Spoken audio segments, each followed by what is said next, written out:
At family dinner, my sister introduced her new boyfriend, and for some reason they all kept staring at me like I was a diseased stray. When he finally asked what I do for work, my own mother cut me off saying, "Do not embarrass us tonight." Everyone laughed and my sister added that I should probably just lie this time so I do not sound so utterly pathetic. I just smiled, took a slow sip of my ice water, and thought about the termination papers sitting in my briefcase. The papers that would not only destroy his entire career by morning, but would legally hand me the keys to my parents' entire livelihood. My name is Nora. I am 34 years old, and I spent my entire life being the family punching bag while secretly building an empire they could not even fathom. Before I continue this story, let me know where you are watching from in the comments below. Hit like and subscribe if you have ever had to sit quietly while toxic family members dug their own financial graves. The air inside Alinea, one of Chicago's most exclusive Michelin star restaurants, smelled of black truffle and old money. The ambient lighting caught the edge of the crystal wine glasses, casting sharp shadows across the crisp white tablecloth. I sat at the far end of the private dining table, wearing a simple tailored charcoal suit that my family assumed came off a clearance rack. In reality, it was bespoke, just like the massive corporate life I had built entirely out of their sight. To my left sat my mother Diane, wearing her signature pearl necklace and an expression of perpetual disappointment whenever she looked in my direction. Next to her was my father Richard, who spent the first 10 minutes of the dinner complaining loudly about the valet service. Across from me was my brother Brandon and his wife Jasmine. Jasmine caught my eye and gave me a warm, knowing smile. She is a brilliant African-American woman who runs circles around my brother intellectually, yet she is constantly subjected to my parents' passive-aggressive remarks. We shared a silent bond of survival in this deeply flawed family. But the true stars of the evening were my younger sister Savannah and her new boyfriend Preston. Savannah was 30 years old and still acted like a teenager who had just won a popularity contest. She clung to Preston's arm as if he were a trophy she had won at a high-end auction. Preston was exactly the kind of man my parents worshipped. He was 36, loud, wore far too much cologne, and carried himself with the unearned confidence of a man who thought belittling waitstaff was a charming personality trait. We were supposed to be celebrating their 6-month anniversary, an event my mother deemed important enough to demand my attendance, mostly so Savannah would have someone to look down upon to boost her own fragile ego. Preston finished a bite of Wagyu beef, wiped his mouth with a linen napkin, and finally looked down the table at me. He tilted his head, his eyes scanning my modest appearance with blatant amusement.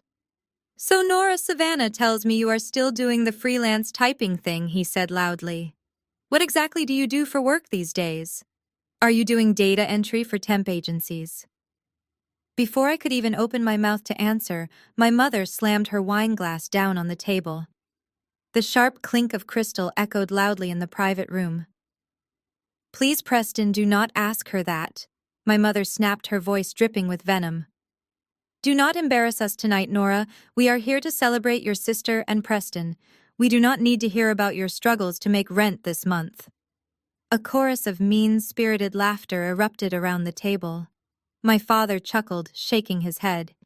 Brandon looked down at his plate, too cowardly to defend me, though Jasmine tightened her jaw in obvious anger. Savannah leaned forward, a malicious smirk playing on her glossed lips. "Seriously, Nora, maybe just lie this time so you do not sound so pathetic in front of Preston. Tell him you walk dogs for rich people or something. At least that sounds like steady income." I did not flinch. I did not argue.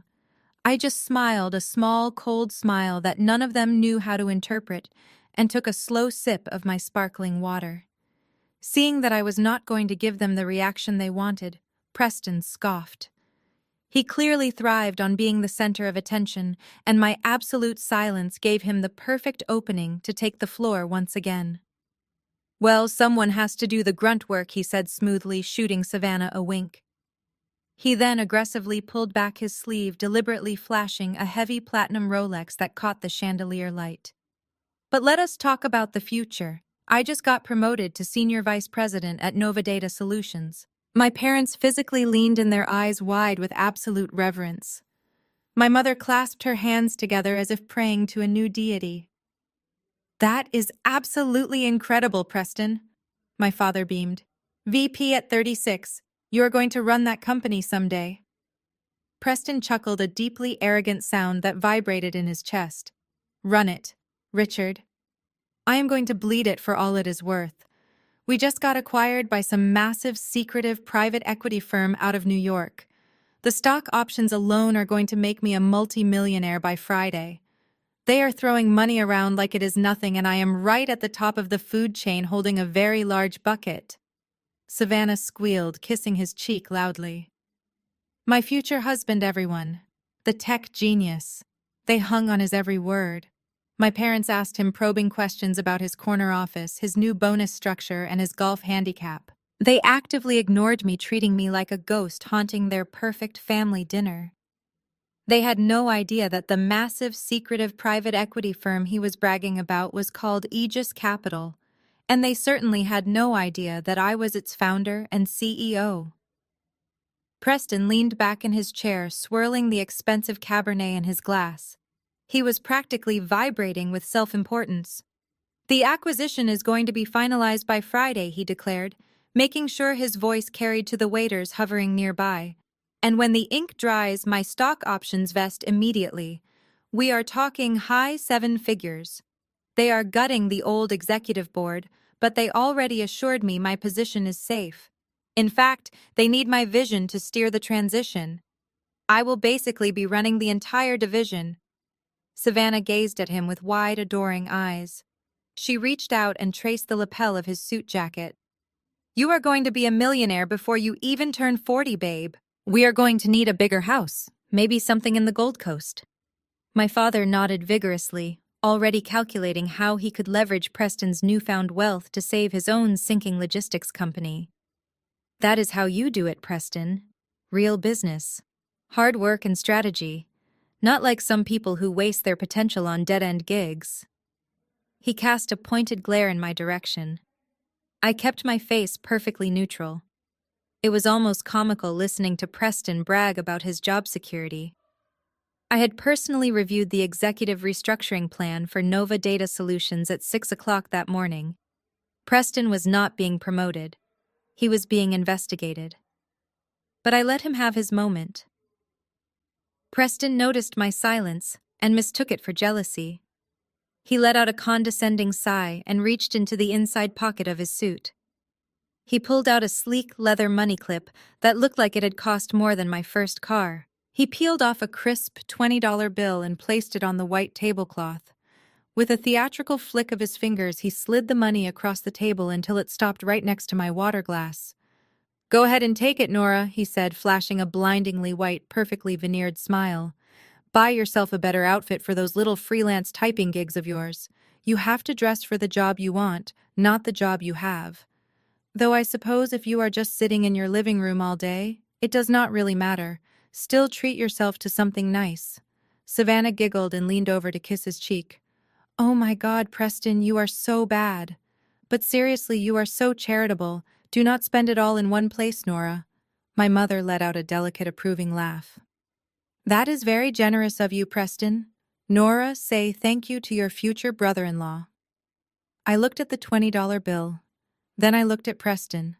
I did not reach for the money. I did not speak. The silence stretched uncomfortable for everyone but me. Before my mother could scold me for being ungrateful, a hand reached across the table.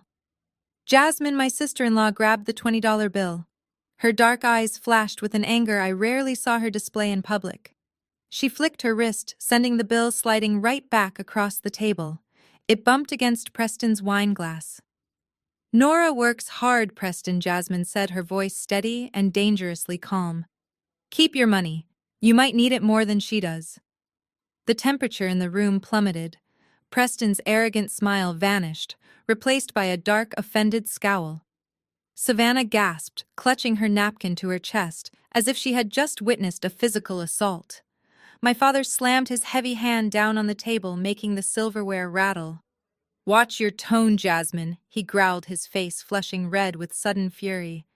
You are relatively new to this family. You do not get to disrespect our guests, especially a man who is going out of his way to help your sister-in-law. Jasmine did not back down. She sat up straighter, adjusting the cuffs of her blouse. Insulting someone is not helping them, Richard. It is bullying.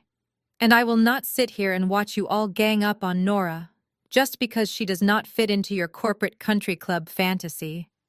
Brandon, Jasmine's husband, and my spineless brother visibly shrank in his seat. He looked frantically between his raging father and his defiant wife. He swallowed hard and put a trembling hand on Jasmine's arm. "Come on, Jazz," Brandon muttered, keeping his voice low. "Do not make a scene. Just apologize to Preston so we can finish dinner. He was just making a joke." Jasmine slowly turned her head to look at her husband. The sheer disappointment in her eyes was enough to make him pull his hand away. "I will not apologize for defending a woman who is constantly treated like garbage by her own blood," she said clearly. My mother aggressively cleared her throat, her eyes narrowing into cold slits. "You do not understand how this family works, Jasmine," she said, her tone dripping with elitist condescension. "Nora has been a burden since she decided to reject every opportunity we tried to hand her. We are simply pushing her to be better. If you cannot handle our family dynamics, perhaps you should step outside." I watched the exchange with a mixture of gratitude and cold calculation. Jasmine was the only one in this room with a moral compass, and they were trying to crush her for it. I gently placed my hand over Jasmine's under the table, giving her a reassuring squeeze. She looked at me, her chest heaving slightly, but she stayed firmly in her seat. Preston sneered, picking up his $20 bill and stuffing it back into his pocket. "Whatever. Some people just want to stay at the bottom. I was only trying to toss her a bone. But let us get back to things that actually matter. Waiter, we are ready for the check. And put it on my card. I want to treat my new family." He waved his hand pompously as the waiter approached. But this was Alinea. They did not just hand over a check. The waiter presented a small, elegant black leather folder, placing it gently on the table. Savannah snatched it up immediately, eager to see the damage. She opened the folder and her eyes widened slightly at the number. $4,200. She looked at the total, then slowly turned her gaze toward me. A cruel, calculated idea sparked in her eyes. She closed the folder and tossed it across the table. It landed squarely on my empty plate. "Actually," Savannah said, her voice dripping with fake sweetness, "since you contribute absolutely nothing to the family business and you clearly have so much pride, the least you can do is buy us dinner to celebrate Preston's promotion. Pay the bill, Nora." I looked down at the black leather folder resting on my plate. $4,200. For a normal person, and certainly for the struggling freelance typist my family believed me to be, this was a devastating amount of money. It was months of rent. It was a crisis. My mother leaned back in her chair, a look of utter satisfaction settling over her features. "Yes, Nora," she agreed. "Preston was generous enough to offer you a handout. The least you can do is show some gratitude and cover the celebratory dinner. It is time you started contributing to this family instead of just taking up space." Preston crossed his arms, his expensive suit straining slightly against his shoulders. "I do not want to bankrupt her, Diane," he said with a mock sympathetic sigh. "If she needs to wash dishes in the back to pay it off, I am sure the kitchen staff could use the help." Laughter erupted again. Savannah clapped her hands together, thoroughly enjoying the spectacle. "Come on, Nora. Open your purse. Let us see that debit card." Jasmine reached into her own handbag, her face tight with absolute fury. "I am not letting you do this to her," she said fiercely. "I will pay half, Nora. We can split it." I gently placed my hand over the black folder, stopping Jasmine from opening her wallet. "No, Jasmine," I said softly, my voice perfectly steady. "Put your money away. I have got this." My father snorted. "With what? Monopoly money. You do not even have a corporate job, let alone the kind of credit limit required for a place like Alinea. Do not make a fool of yourself. Just admit you are broke and apologize to your sister for ruining her night." I ignored him. Instead, I simply raised my right hand and caught the eye of the restaurant general manager, who had been hovering near the entrance of our private room. He was a distinguished man in his late 50s, dressed in a flawless tuxedo. He had been briefed on my arrival long before my family even made the reservation. As he walked briskly toward our table, my parents exchanged triumphant glances. They fully expected me to be humiliated. They were waiting for my card to be declined for the manager to ask me to step out for the ultimate proof that I was the failure they always said I was. The general manager stopped directly beside my chair. He completely ignored Preston, who was holding out a platinum card just in case I failed. He ignored my father, who was already clearing his throat to offer an apology for my lack of funds. Instead, the manager bowed his head slightly, clasping his hands behind his back. "Good evening, Miss Nora," he said, his voice carrying the utmost respect. "Is the temperature in the room still to your liking?" "It is perfect." "Thank you," I replied smoothly. I tapped the black leather folder. "We are ready to wrap up." My mother rolled her eyes. "Just run her card so we can leave," she snapped at the manager. "And let us know when it declines." The manager did not even blink at her rudeness. He kept his eyes entirely on me. "There is no need for a card, Ms. Nora," he said, clearly ensuring his voice carried across the silent table. "Your corporate account has already covered the VIP room and all associated dining expenses for the evening. And if I may be so bold, congratulations on the massive acquisition this morning. The entire hospitality group is thrilled for your continued success." The silence that fell over the room was absolute. It was so quiet you could hear the distant clinking of silverware from the main dining floor. Savannah let out a confused, high-pitched breath. "What? What did he just say?" Preston slowly lowered his platinum card, his brow furrowing in deep confusion. "Corporate account. What corporate account? She is a freelancer." I smiled warmly at the manager. "Thank you. Please ensure the serving staff receives the standard 20% gratuity from the account as well." "Of course, Ms. Nora. Have a wonderful evening," he said, bowing once more before turning and exiting the room. I picked up my glass of sparkling water and took a sip. When I set it down, 5 pairs of eyes were staring at me in utter disbelief. The smug satisfaction had been completely wiped from my parents' faces, replaced by a rigid, uncomfortable shock. My father was the first to break the silence. He slammed his fist onto the table, his face turning an angry shade of purple. "What the hell is going on here?" he demanded, pointing a thick finger at me. "What corporate account? Who is paying for this?" Savannah gasped, a look of manufactured disgust washing over her face. "Oh my God! Are you sleeping with someone? Is that it? Are you one of those sugar babies?" My mother gasped dramatically, clutching her pearls. "Nora, tell me you are not whoring yourself out to some rich old man for free meals. This is exactly what I mean. You have absolutely no shame. You are dragging our family name through the dirt." I looked directly into my mother's eyes, my expression hardening into stone. "I do not have a sugar daddy, Mother," I said coldly. "I paid for this dinner with my own money." "Do not lie to us," my father bellowed, standing up from his chair. "You do not have this kind of money. You live in a condo I let you stay in out of pity. If you are doing something illegal, or if you are ruining our reputation with your disgusting life choices, I swear to you right now, you are done." My mother pointed a shaking, manicured finger at me. "Listen to your father, Nora. Either you tell us the truth right now, or you are written out of the family trust fund tomorrow morning. We will not tolerate a parasite in this family." I let the silence hang in the air for a brief moment, before I actually laughed.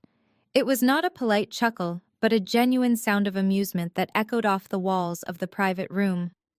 My mother recoiled as if I had physically struck her, her hand flying to her chest in absolute shock. "You think this is funny?" My father bellowed, his face twisting with a deep, ugly rage. "Let us see how funny it is tomorrow morning. I am calling the building superintendent the second I wake up. I am having the locks changed on your condo. I let you live in that property out of sheer pity, hoping you would eventually get your life together. You pay me barely enough to cover the maintenance fees, and this is how you repay my generosity. You are going to be on the street by noon, Nora. I leaned forward, resting my elbows on the white tablecloth, completely unbothered by his screaming. Go ahead and call the building management, Dad, I said smoothly. In fact, you should call the bank while you are at it. Ask them who really owns that building. He scoffed, waving his heavy hand dismissively. I know who owns it. I hold the deed. He had absolutely no idea that his precious deed was worthless, having defaulted on the mortgage 2 years prior. He had no idea I had quietly purchased the entire building through a shell corporation to save him from public embarrassment and financial ruin. But I was not ready to drop that specific bomb just yet. I wanted to watch them dig the hole a little deeper. Preston shook his head, looking at me with a mixture of disgust and faux pity. Listen, Nora. You have pushed your parents too far. You need to apologize to them immediately. If you swallow your pride and act like an adult, maybe I can talk to human resources at Nova Data tomorrow. I could probably get you a low-level administrative job, or maybe a mailroom position. You clearly need structure and a severe reality check before you end up completely destitute. Right as Preston finished his incredibly generous offer, his cell phone began to vibrate violently against the polished wood of the table. He glanced down at the glowing screen, and his chest immediately puffed out with renewed arrogance. Speak of the devil, Preston announced, looking around the table to make sure everyone was watching him. It is Gregory, my CEO at Nova Data. He is probably calling to personally congratulate me again on the merger and finalize my new compensation package. I should take this. Let me put him on speakerphone so you all can hear what real corporate success actually sounds like. Savannah leaned in, her eyes shining with pure adoration and greed. Preston confidently tapped the green button and set the phone right in the center of the table. Hey, Gregory. Preston boasted, his voice dripping with smug satisfaction. I am just finishing up an incredible dinner at Alinea. I am celebrating the big acquisition with my future in-laws. Preston, shut your damn mouth and listen to me right now. Gregory screamed through the tiny speaker. His voice was frantic, breathless, and laced with absolute terror. Where the hell are you? Have you been checking your secure company emails? Preston blinked, his arrogant smile faltering instantly. Gregory, calm down. I am at dinner like I just said. What is going on? We closed the deal this morning. Everything is finalized and the champagne is already popped. Nothing is finalized, you absolute idiot. The CEO roared, completely ignoring the fact that Preston was sitting with his family. The acquiring firm Aegis Capital just sent an independent forensic audit team into our headquarters an hour ago. They bypassed the executive lobby and went straight to the secure server rooms with federal warrants. They seized everything. Preston gripped the edge of the dining table, his knuckles turning stark white. Sweat immediately began to bead on his forehead. What do you mean they seized everything? We passed the initial financial audit weeks ago. They knew exactly where to look. Gregory yelled, his voice cracking with sheer panic. They found the offshore shell accounts in the Cayman Islands. They found the inflated third-quarter user acquisition numbers that you specifically signed off on. The entire merger was a trap to get us to open our internal books. They know about the embezzled funds, Preston. They know about all of it. The entire dining table went dead silent. Savannah dropped her silver fork, the heavy metal clattering loudly against her porcelain plate. Her mouth hung open as she stared at her perfect boyfriend. My father stared at the phone as if it were a live explosive about to detonate. Jasmine looked across the table at me, her eyes widening slightly as she noticed my perfectly calm, calculated expression. The executive board is convening an emergency meeting in 10 minutes. Gregory continued, sounding like a broken man who was about to lose everything he had ever built. The federal authorities have already been notified. Do not come into the office tomorrow morning. Get yourself a defense lawyer right now. The line went dead with a sharp click. The suffocating silence that followed was heavy enough to crush bone. Preston sat completely frozen in his chair, his face drained of all color. The smug, confident executive who had just offered me $20 out of pity was completely gone, replaced by a terrified criminal who had just been caught. Savannah was the first to find her voice. She reached out with a trembling hand to touch Preston on the arm. "Babe," she whispered, her voice wavering in the suffocating silence. "What did he mean? What shell accounts? It is just a massive misunderstanding, right?" Preston violently yanked his arm away, knocking over his half-full wineglass. The dark red liquid spilled across the white tablecloth, dripping onto the floor like blood. "Shut up, Savannah," he snarled, his voice guttural and desperate. "Just shut your mouth. You do not understand any of this." My mother gasped at his sudden aggression. "Preston, please, there is no need to raise your voice at her. We are family. We can help you figure this out." Preston stood up so abruptly, his heavy chair crashed to the hardwood floor behind him. "Family. Do you think your pathetic little Midwestern logistics company can help me fight the federal government, Diane? I am looking at 20 years in federal prison. I only tolerated these ridiculous dinners because Richard said he could give me access to his corporate accounts. I was going to use your business to move some of my assets around quietly before the audit." My father dropped his fork. His jaw went slack. "You were going to use my company to launder your stolen money." Preston ran a shaking hand through his perfectly styled hair, ruining the expensive cut completely. "It does not matter now. Aegis Capital found it. They found everything. I need a defense lawyer right now." I remained perfectly still in my seat, watching his entire world and the illusion my family worshipped crumble in real time. I picked up my water glass, taking another slow sip before setting it down gently. It made a soft, deliberate clink against the table. Everyone looked at me. "Aegis Capital does not miss a decimal point, Preston," I said, my voice cutting through the panic like a cold scalpel. "And embezzling $1.4 million through ghost vendor contracts was incredibly sloppy. Even for you." Preston froze. His wild, panicked eyes locked onto mine. The rest of the table stared at me as if I had just grown a second head. My father looked from me to Preston and back again, his brain struggling to process the information. "How do you know that exact number?" Preston demanded, his voice dropping to a dangerous, paranoid whisper.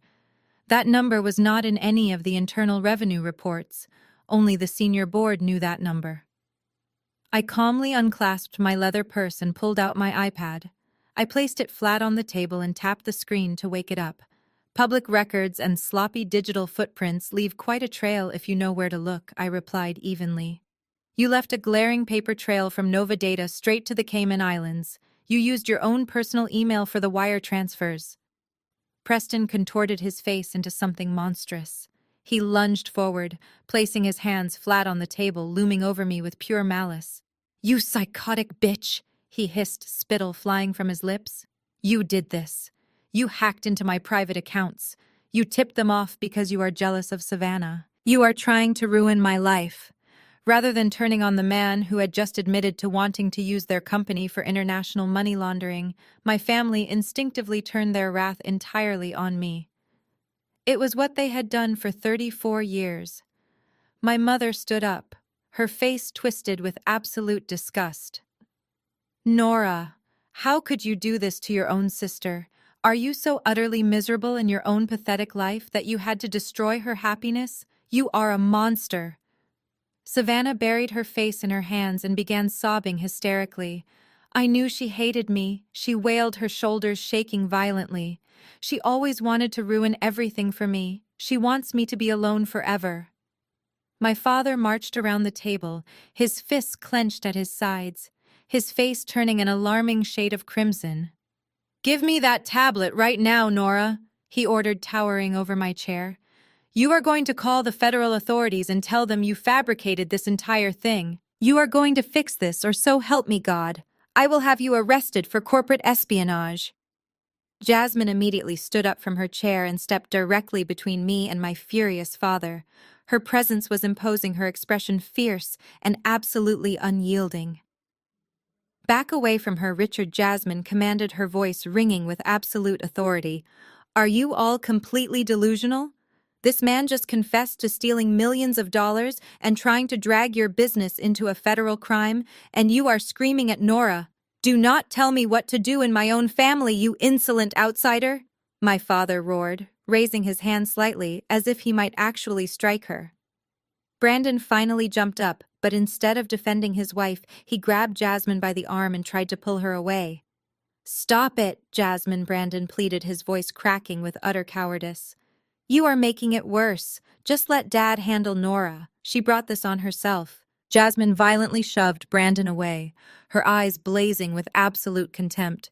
Do not ever touch me like that again, Brandon, and do not ever mistake me for someone who will stand by and watch abuse happen. You are just as pathetic as the rest of them. Before my father could escalate his physical intimidation, the heavy oak doors of the private dining room swung open. A sharply dressed man in a tailored charcoal suit stepped into the room. He carried a locked leather briefcase cuffed securely to his wrist. He did not look at my screaming father, my sobbing sister, or the sweating criminal at the end of the table. He walked straight past all of them and stopped respectfully beside my chair. The final injunctions are ready for your signature, boss, he said, his voice crisp and entirely professional. The word hung in the air, heavy and completely foreign to my family. Boss. For a moment, the only sound in the private dining room was the frantic, ragged breathing of Preston, who was still staring at me like I was a ghost. My mother, Diane, was the first to shatter the silence. Her brain simply refused to process the reality unfolding in front of her. Instead of connecting the dots, she doubled down on her own twisted narrative. She looked Harrison up and down, taking in his expensive suit, and the security earpiece tucked discreetly behind his ear. Is this him? Nora? My mother demanded, her voice shrill and dripping with venom. Is this the man paying for your dinners? Or worse, is he your handler? Harrison did not even flinch. He kept his eyes fixed respectfully on me, completely ignoring the hysterical woman across the table. I gave him a slight nod, instructing him to place the briefcase on the table. My mother stepped forward, her face contorted with disgust. I will not tolerate this silence, Nora. If you are whoring yourself out, you are written out of the family trust fund tomorrow morning. I am calling the family lawyers first thing in the morning. I will not let you drag our family name through the mud with this disgusting, immoral double life you have built. You are a disgrace. Savannah, desperately trying to deflect from the fact that her perfect boyfriend had just admitted to federal crimes, latched onto my mother's attack like a drowning woman clinging to a life raft. She let out a brittle, manic laugh that echoed sharply in the room. Exactly, Mom Savannah chimed in, her voice trembling slightly despite her cruel words. Cut her off completely. It is not like Nora would even know what to do with trust fund money anyway. She would probably just buy more cheap suits and pretend to be important. Look at her trying to stage this ridiculous little play to take the attention away from me and Preston. You are pathetic, Nora. My father pounded his fist on the table again, nodding in agreement with his wife and golden child. You heard your mother. You are finished in this family. You think you can parade your illicit affairs in front of us and threaten Preston with fake corporate espionage. You are cut off. You will not see a single penny of the family wealth. Jasmine looked at them with a mixture of absolute horror and profound pity. Are you all completely insane? Jasmine asked, her voice shaking with disbelief. The FBI is literally raiding Preston's office. He just confessed to international fraud, and you are threatening Nora over a trust fund. Your priorities are sick. You are living in a complete delusion. I held up my hand, stopping Jasmine before my father could turn his rage back on her. It is fine, Jasmine, I said softly. Let them talk. I turned my attention to the leather briefcase.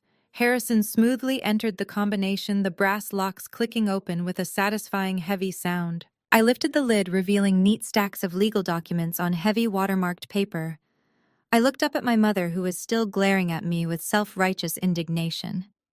You cannot write me out of the family trust fund, Mom, I said, my voice dangerously calm. My mother scoffed, crossing her arms over her chest. Watch me. Richard, call the attorney right now. Put it on speaker. Let her hear it. You cannot write me out of the trust fund because there is no trust fund left. I continued my words, hitting the room like physical blows. My mother froze. Her arms slowly dropped to her sides. What are you talking about? I reached into the briefcase and pulled out a thin blue folder. I tossed it onto the table. It slid to a stop right in front of her. I suggest you open that, Mom. It is a certified bank statement from yesterday. Dad drained the family trust fund 18 months ago to keep his failing logistics company afloat. Every single penny meant for Savannah and me is gone. He liquidated the assets, remortgaged the summer house, and funneled it all into payroll, just to delay his inevitable bankruptcy. My father went completely rigid. The color violently drained from his face, leaving him looking like a corpse in a tailored suit. Richard, my mother whispered, her voice barely audible. Tell me she is lying. Tell me she fabricated that document too. My father could not speak. He just stared at the blue folder as if it were a venomous snake. Savannah let out a choked gasp, stepping away from our father. No! No! That is my money. That was for my wedding. I am afraid your wedding is the least of your problems right now, Savannah, I said coldly. I reached back into the briefcase and pulled out a thick stack of documents bound by a heavy legal clip. I turned my gaze away from my shattered parents and locked eyes with Preston, who was sweating profusely, his chest heaving with panic. I slid the heavy stack of documents across the polished wood. They came to a stop directly against Preston's chest. Those are your termination papers, Preston. I announced the authority in my voice, leaving absolutely no room for debate. Effective immediately. And you should know that Aegis Capital does not just fire thieves. We prosecute them to the fullest extent of the law. The copies you are looking at are just for your records. The originals were handed over to the FBI field office an hour ago. Preston looked down at the documents. The letterhead was unmistakable. The thick embossed logo of Aegis Capital sat right above his full legal name, followed by the words, "Immediate termination with cause." He fell back into his chair, gasping for air, as if the room had suddenly been completely drained of oxygen. He looked at Savannah, then at my father, and finally back at me. His arrogant, superior facade had been completely obliterated, leaving nothing but a terrified, broken man staring at the true architect of his downfall. Preston was broken. Savannah began to shake his shoulder aggressively, her perfectly manicured nails digging into his expensive suit jacket. Preston, say something, she cried out, her voice cracking with desperation. Tell them she is lying. Tell them this is just a stupid prank. Preston could not speak. He simply buried his face in his hands, completely defeated by the undeniable reality of his own criminal actions. He knew Aegis Capital had him dead to rights. My father, however, was a man who had spent his entire life bullying people into submission. He had never lost an argument because he simply shouted over everyone else until they gave up. Seeing his golden boy dismantled and his own financial crimes regarding the family trust fund exposed completely broke his brain. He could not accept that the daughter he viewed as a pathetic loser was sitting at the head of the table holding all the cards. He marched around this table, his chest heaving, his face a mask of desperate, furious denial. This is absolute garbage, my father spat, slapping his heavy hand down on the stack of termination papers. You printed these out at your little apartment. You hired some actor to walk in here with a briefcase to scare us. Aegis Capital would never hire a freelance typist, let alone be run by one. You are nothing but a jealous, vindictive liar. Jasmine stood up again, her eyes blazing, ready to defend me. Brandon immediately pulled her arm, whispering frantically for her to stay out of it. I raised my hand, signaling Jasmine to let him dig his own grave. She reluctantly sat back down. You think you can come to a family dinner and pull a stunt like this? My father raged, his voice echoing off the expensive wood paneling. I am done with you, Nora. I am completely done. I am calling the building superintendent tomorrow morning to change the locks on that apartment. My mother nodded enthusiastically from her seat. Yes, Richard. Throw her out. Let her see what the real world is like without our charity. I let you live there out of pity. My father continued, leaning over my chair, trying to use his physical size to intimidate me. I paid the down payment on that condo. I hold the deed. I let you stay there because I felt sorry for you. I kept a roof over your head. But as of tomorrow, you are evicted. You can pack your cheap suits in a garbage bag and sleep on the street for all I care.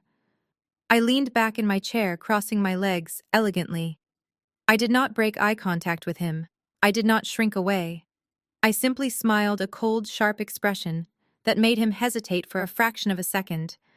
"Go ahead and call the bank, Dad," I said smoothly. My father sneered, crossing his massive arms over his chest.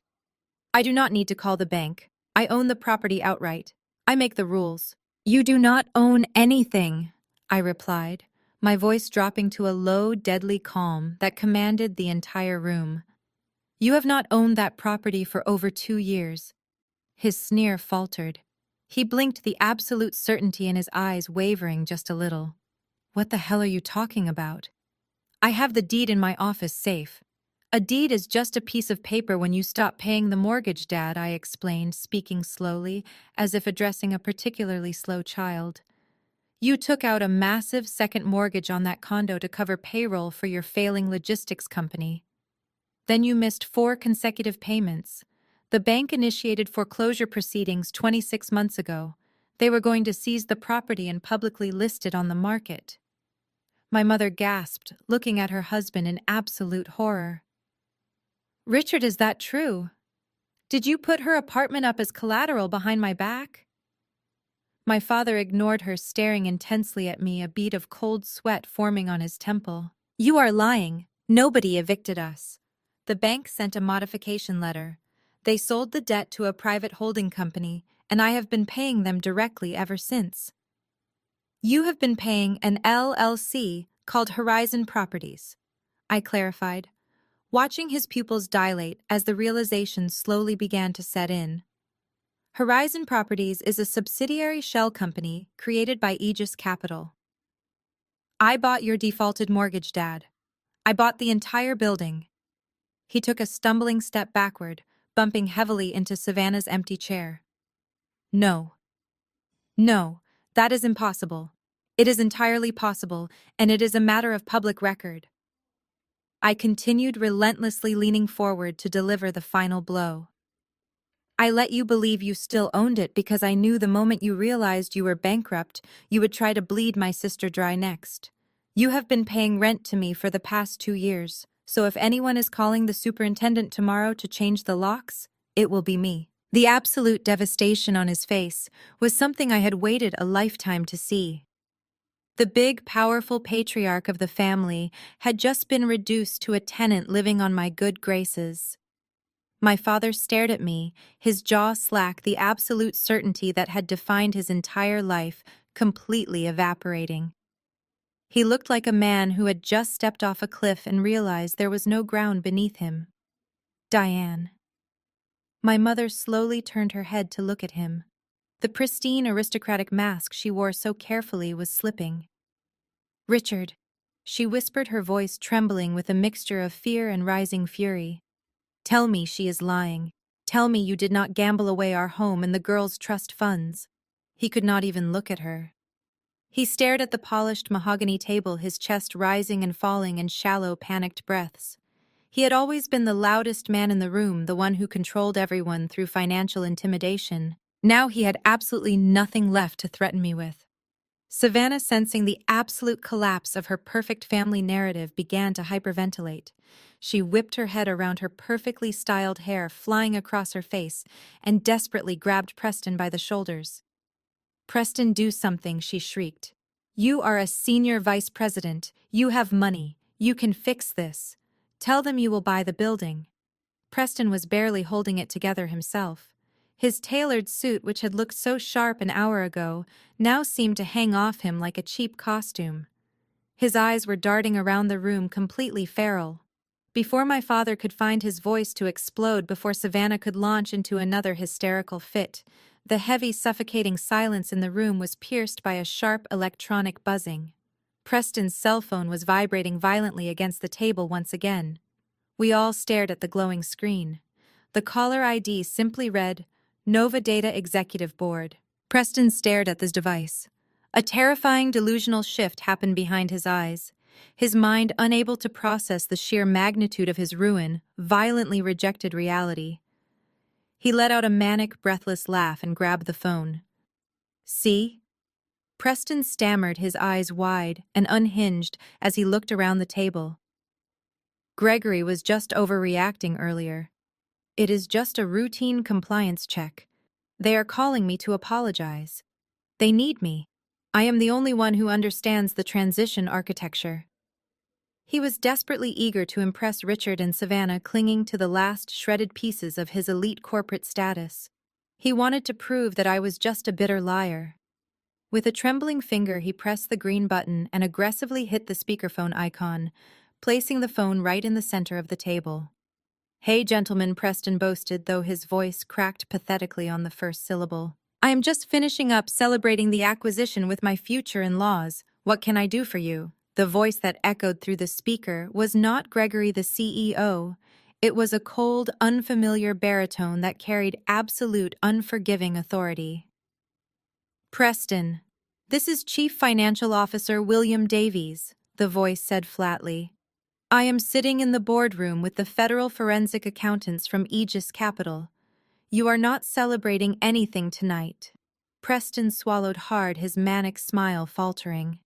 William, listen, whatever Gregory told you, he is panicking over standard operating procedures. I can explain the vendor contracts. There is nothing to explain, William cut him off, his tone laced with absolute disgust. The proxy servers you set up to hide the transfers were bypassed 30 minutes ago.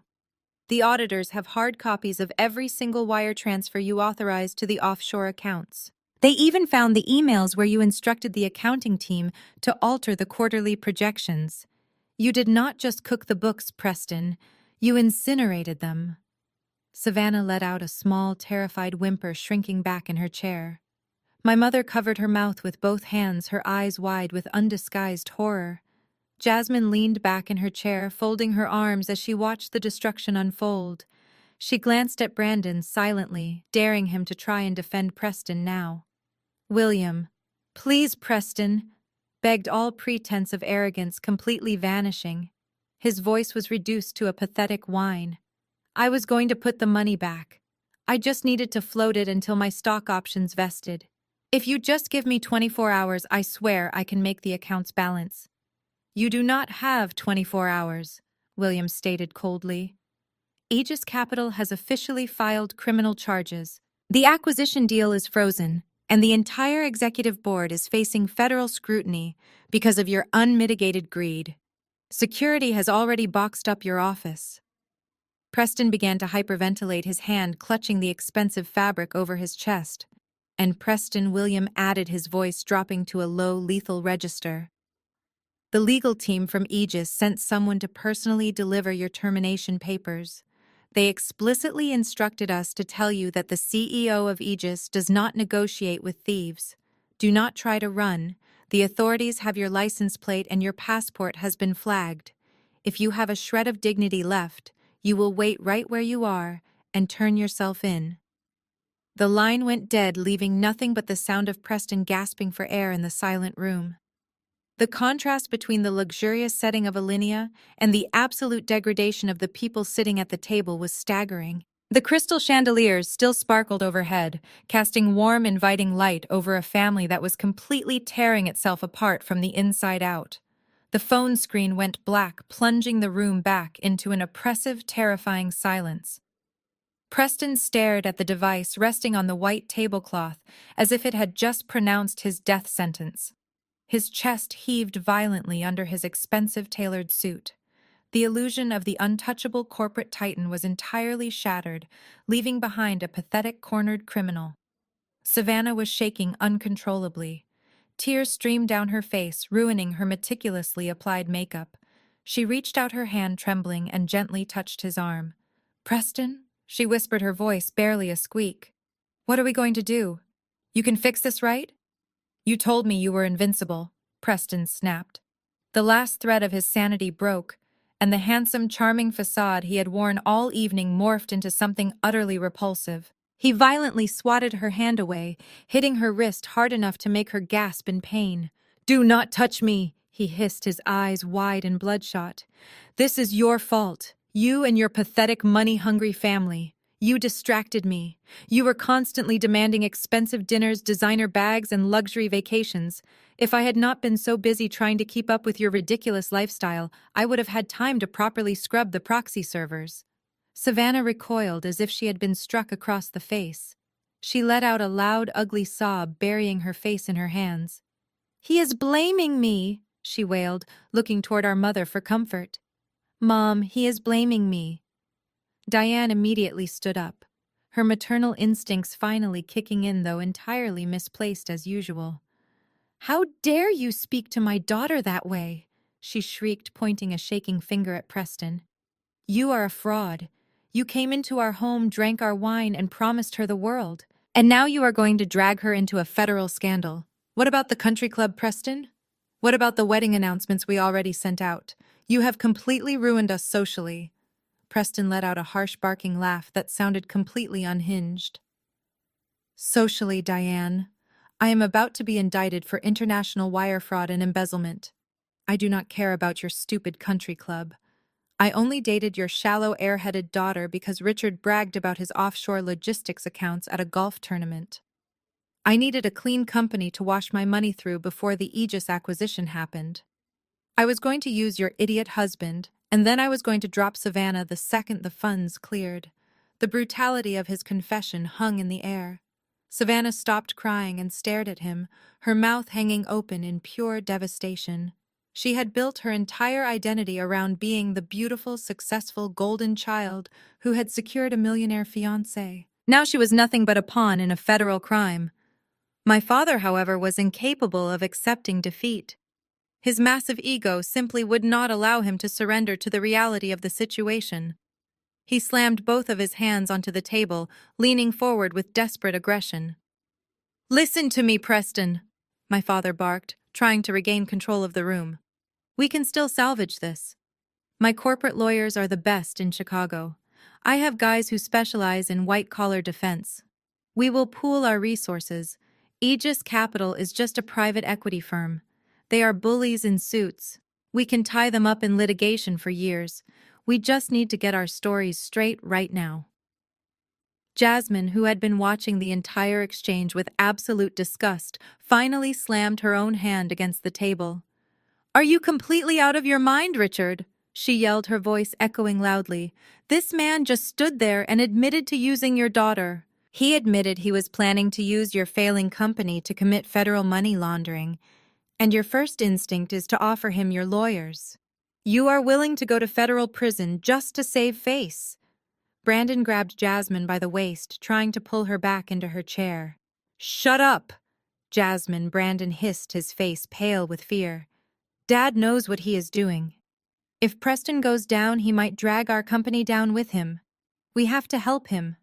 "You are all pathetic," Jasmine spat, shoving Brandon away with a look of profound contempt. "You deserve exactly what is coming to you."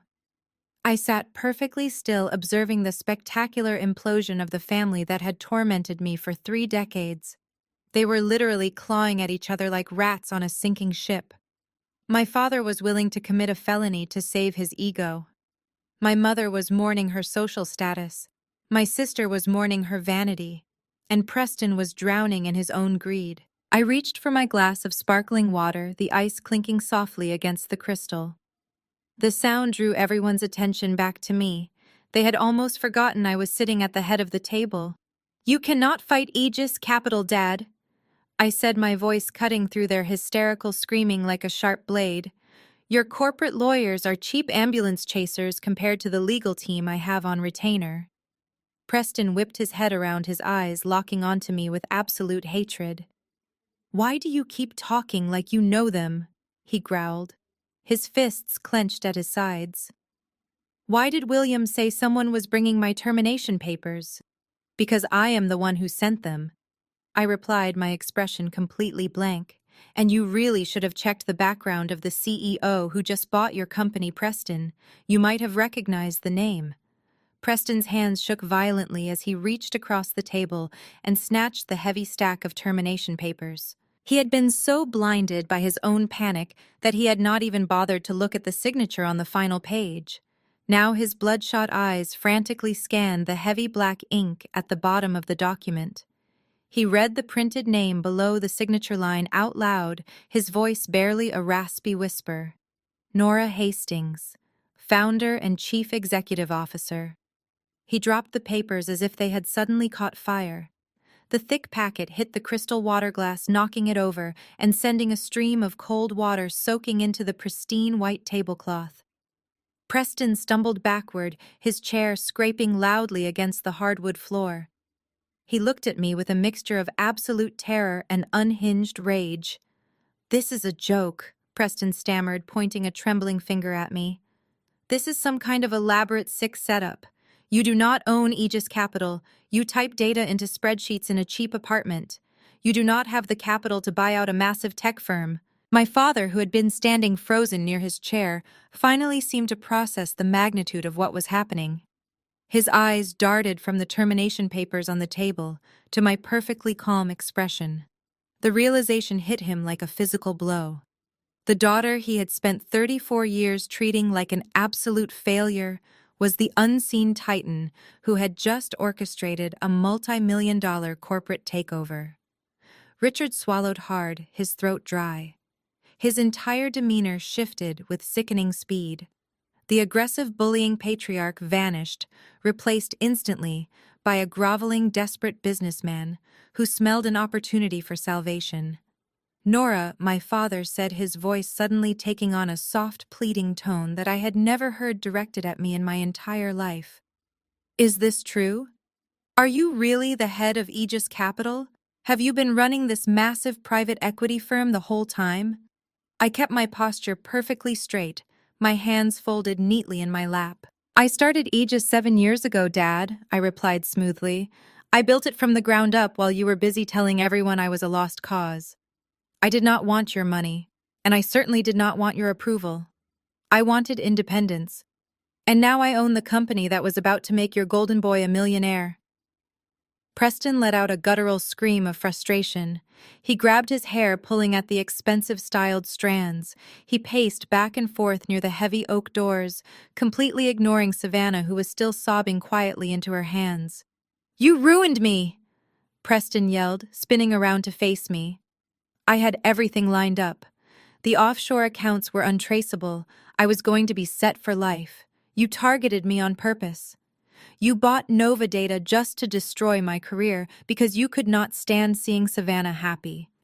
You give yourself entirely too much credit, Preston," I said coldly. Aegis Capital targets bloated, poorly managed companies with corrupt executive boards. Nova Data matched our acquisition criteria perfectly. You were just a highly convenient bonus. We were tracking your embezzlement for 3 weeks before the merger even finalized. You were incredibly arrogant, and arrogance makes people incredibly stupid.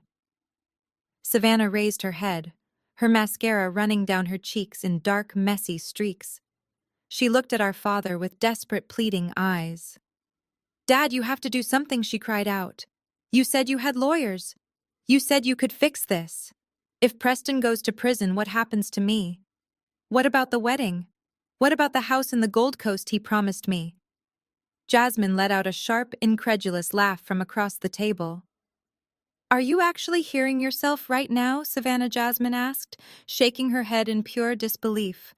"Your fiancé is a confirmed criminal who just admitted he was using you and your family for money laundering. He is going to federal prison, and you are crying about a wedding and a hypothetical mansion. You are completely disconnected from reality." Brandon immediately turned on Jasmine again, his face red with embarrassment. "Stop it, Jasmine," he snapped. "Do not kick her while she is down. She is the victim here." Jasmine stood up slowly, her chair sliding back with a soft thud. She looked down at Brandon with an expression of absolute finality. "No, Brandon," she said quietly. "Savannah is not a victim. She is a spoiled brat mourning the loss of a credit card limit. And you are a coward who will always defend this toxic family over your own wife."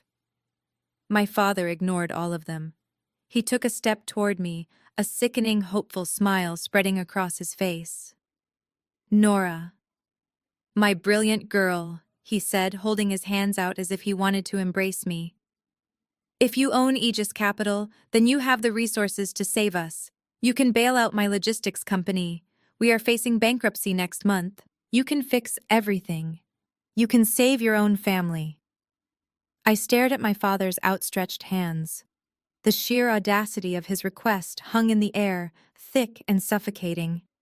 Just an hour ago, he had been standing over me, his face twisted with rage, threatening to throw me out onto the street. He had called me a parasite. He had threatened to have me arrested for corporate espionage, and now armed with the knowledge of my immense wealth, he was looking at me as if I were his personal savior. "Save your family," I repeated, letting the words roll off my tongue as if testing their bitter taste. That is a fascinating choice of words, Dad. Because from where I have been sitting for the past 34 years, I was never part of this family. I was the scapegoat. I was the cautionary tale you used to make Savannah feel better about her own shallow existence. My father dropped his hands, his posture shrinking as he desperately tried a different tactic. He attempted a warm, fatherly chuckle, but it sounded wet and terrified in his throat. "Nora, you misunderstood us," he stammered, his eyes darting to my mother for support. "Everything we did, all the harsh words, it was just tough love. We always saw your potential. We were just pushing you to be the shark you clearly are today. We made you strong." My mother immediately latched onto his pathetic attempt at gaslighting. She leaned across the table, offering me a sickeningly sweet smile that did not reach her panicked eyes. "Exactly, sweetheart," she cooed, her voice trembling. "We are so incredibly proud of you. You proved us wrong, and that is a wonderful thing.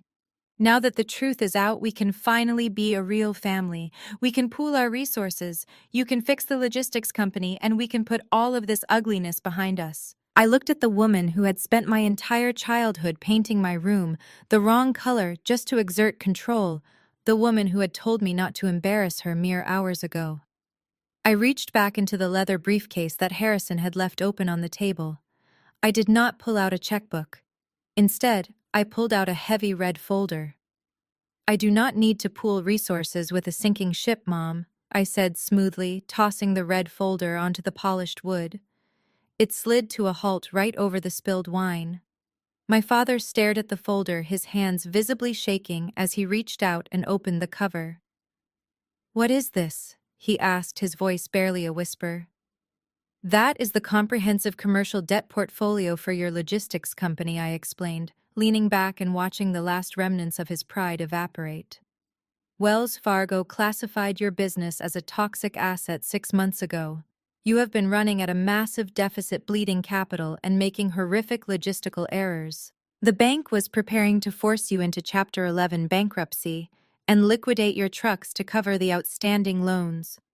But they did not," my father argued weakly, his eyes frantically scanning the heavily redacted financial jargon.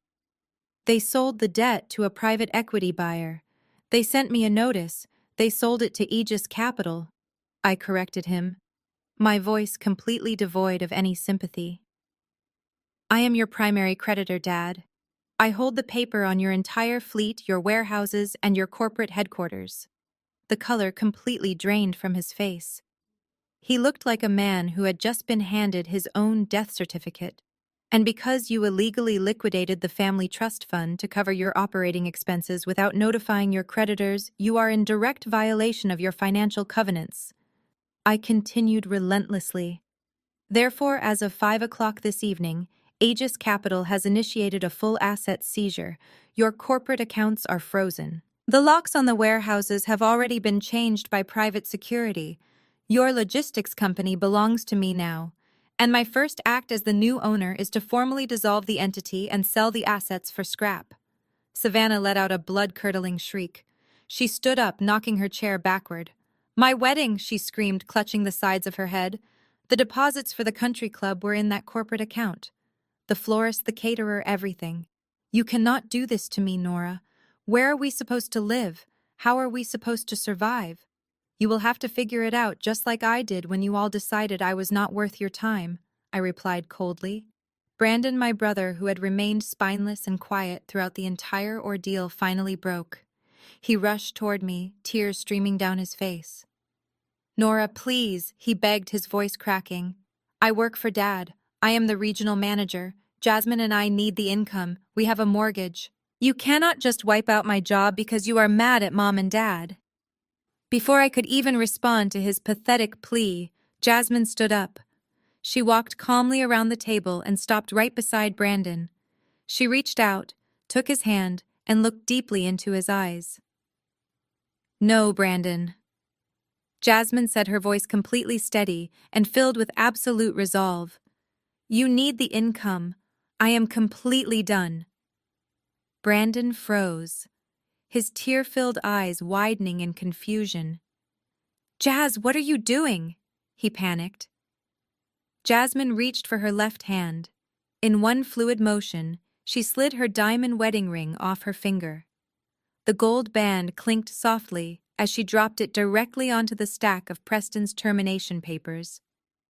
I am leaving a man who would rather watch his wife be verbally abused than stand up to his toxic parents, Jasmine said, stepping away from him. I am leaving this suffocating, miserable family. Brandon fell to his knees, burying his face in his hands, sobbing uncontrollably. My parents were too paralyzed by their own financial ruin to even comfort him.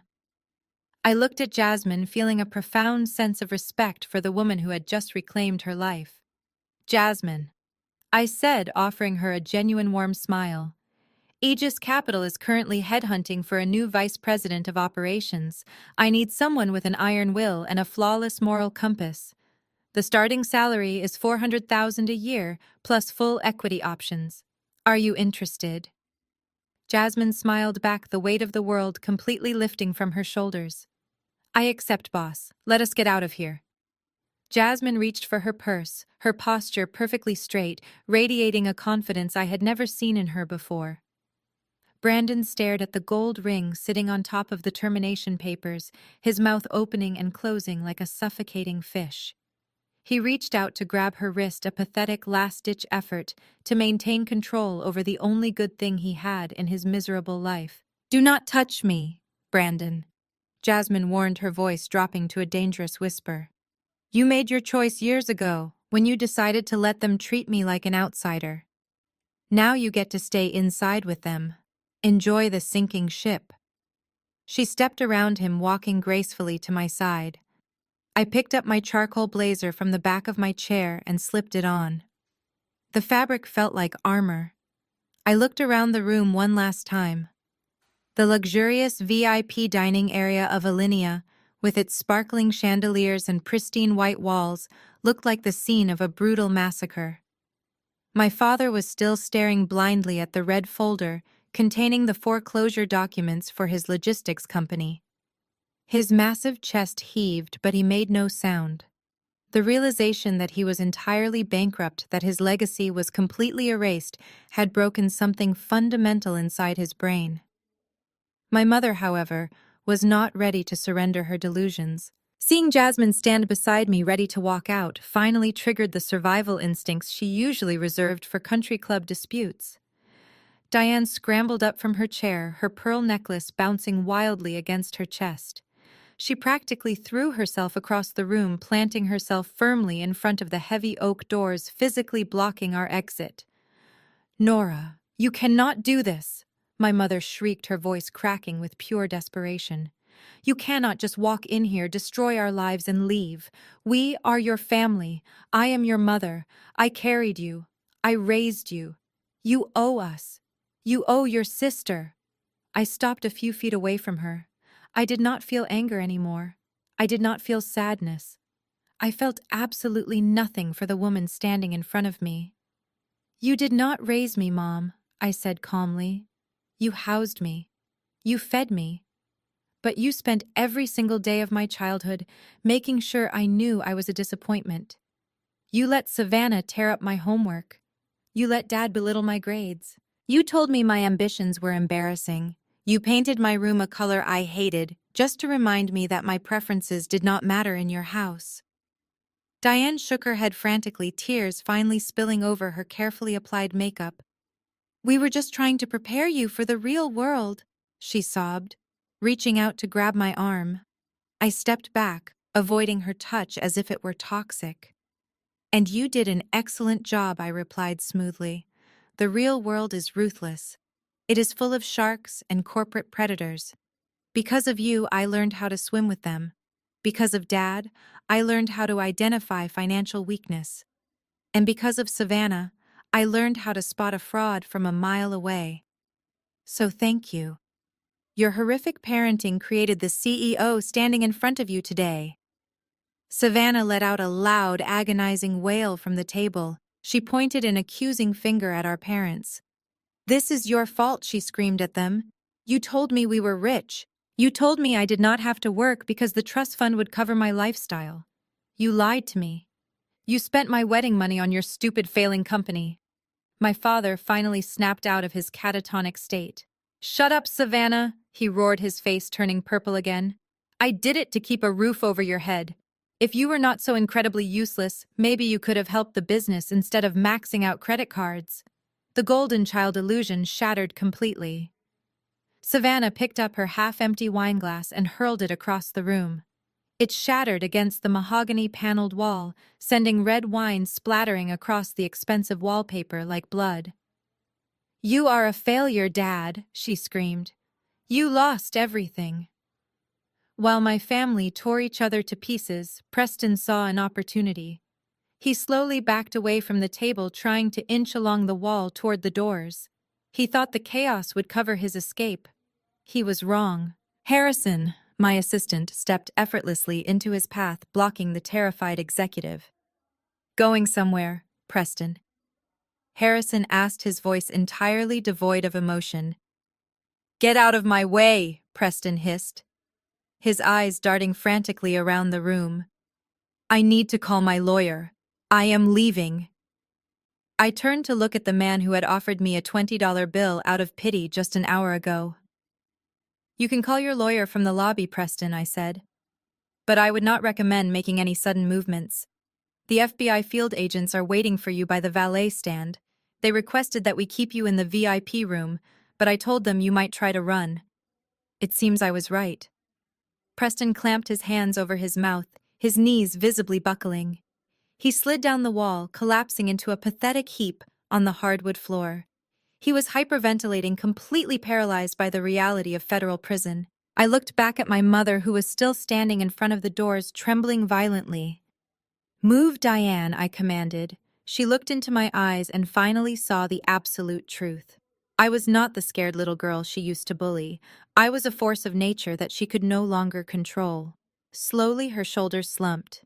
She stepped aside, burying her face in her hands as she began to sob uncontrollably. Harrison opened the heavy oak doors for us.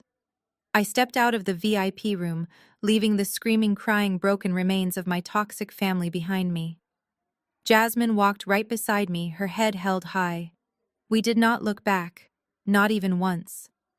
We had barely made it 10 paces down the softly lit corridor of the restaurant when the heavy oak doors of the VIP room burst open behind us. The violent thud of wood hitting the wall echoed sharply, drawing the immediate attention of the discreet waitstaff and several affluent patrons seated near the main dining area. I did not stop walking. My heels clicked rhythmically against the polished marble floor that bordered the plush carpet. Jasmine matched my stride perfectly, her posture exuding a newfound, undeniable liberation. "Stop right there!" Savannah shrieked, her voice tearing through the refined atmosphere of Alinea like a jagged knife. I paused and slowly turned around. Savannah was storming down the hallway toward us. Her expensive silk dress was wrinkled, and her face was a twisted mask of desperation and misplaced rage. Behind her, my mother and father were practically sprinting to catch up. Instead of turning their anger toward the man who had just admitted to orchestrating a massive financial fraud, their collective delusion had immediately redirected their fury back to their favorite target. Me. You framed him, Savannah screamed, stopping just a few feet away and pointing a trembling manicured finger directly at my face. You are a psychotic hacker. You could not stand the fact that I was going to marry a millionaire. You knew he was successful, so you called the SEC and fed them a bunch of fabricated lies just to ruin my life. You set him up because you have always been insanely jealous of me. The sheer absurdity of her accusation was almost laughable. She was standing mere yards away from a man who was currently hyperventilating on the floor because the FBI had seized his stolen assets, yet her fragile ego demanded that I be the villain. My mother arrived breathless, her pearl necklace askew. She immediately threw a protective arm around Savannah's shaking shoulders and glared at me with absolute revulsion. Savannah is right. Diane spat, her voice trembling with toxic indignation. You have always been a vindictive, spiteful little girl. You staged this entire spectacle tonight. You brought those fake documents and hired that man to play a lawyer just to humiliate us in public. You are deliberately trying to tear this family apart out of pure malice. I looked at Diane, marveling at the Olympic-level mental gymnastics she was performing to protect her false reality. You just watched Preston confess to international money laundering, Mom, I said calmly. He told you he was going to use Dad's company to hide the stolen funds. He told you he was going to dump Savannah. But you would rather believe that I orchestrated a multi-million-dollar federal raid just to ruin a dinner party. Your commitment to your own ignorance is truly staggering. My father shoved past Diane and Savannah, his face a terrifying shade of crimson. His heavy footsteps thudded against the floor as he closed the distance between us. His eyes dropped to the leather purse hanging from my shoulder where I had stowed my tablet just moments before. His panic had completely overridden his logic. Give me that iPad right now. Nora, Richard bellowed, raising his hand aggressively. I am going to see exactly what lies you typed up. I am going to delete whatever files you sent to the authorities, and then we are going into damage control. Hand it over before I take it from you myself. He lunged forward, his massive frame moving with frightening speed. He fully intended to physically overpower me, to get his hands on the device, clinging to the delusional hope that deleting a file on an iPad would somehow stop a federal investigation and save his bankrupt company. Before his heavy hand could even graze my shoulder, Jasmine stepped directly into his path. She moved with blinding speed, planting her feet firmly and raising both of her hands to shove Richard hard in the chest.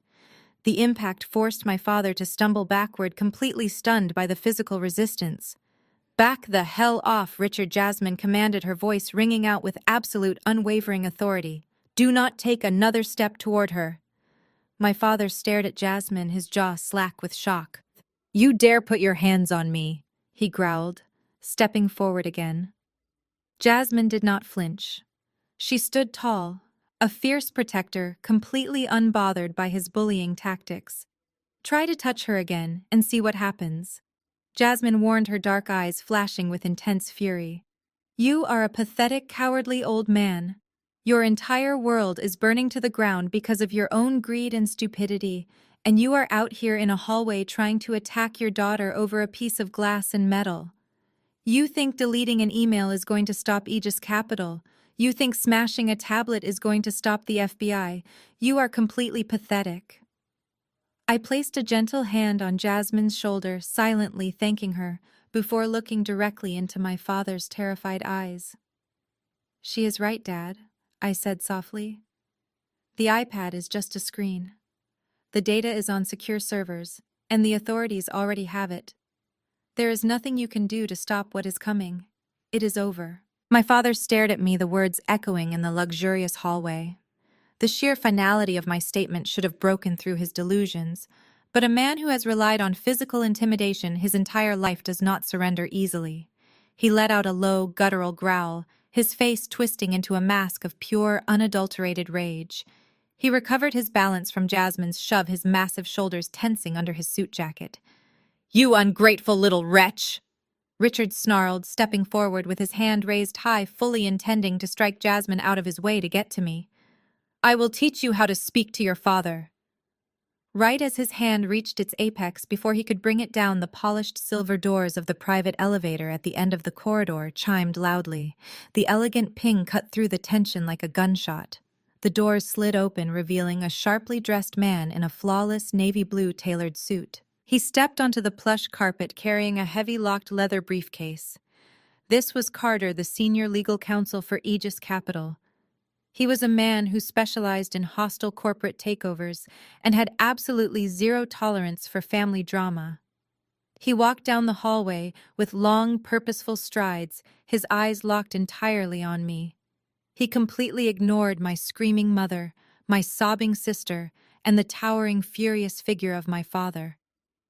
Carter stepped smoothly between Richard and me, his presence radiating an icy, untouchable professionalism that immediately derailed my father's violent momentum.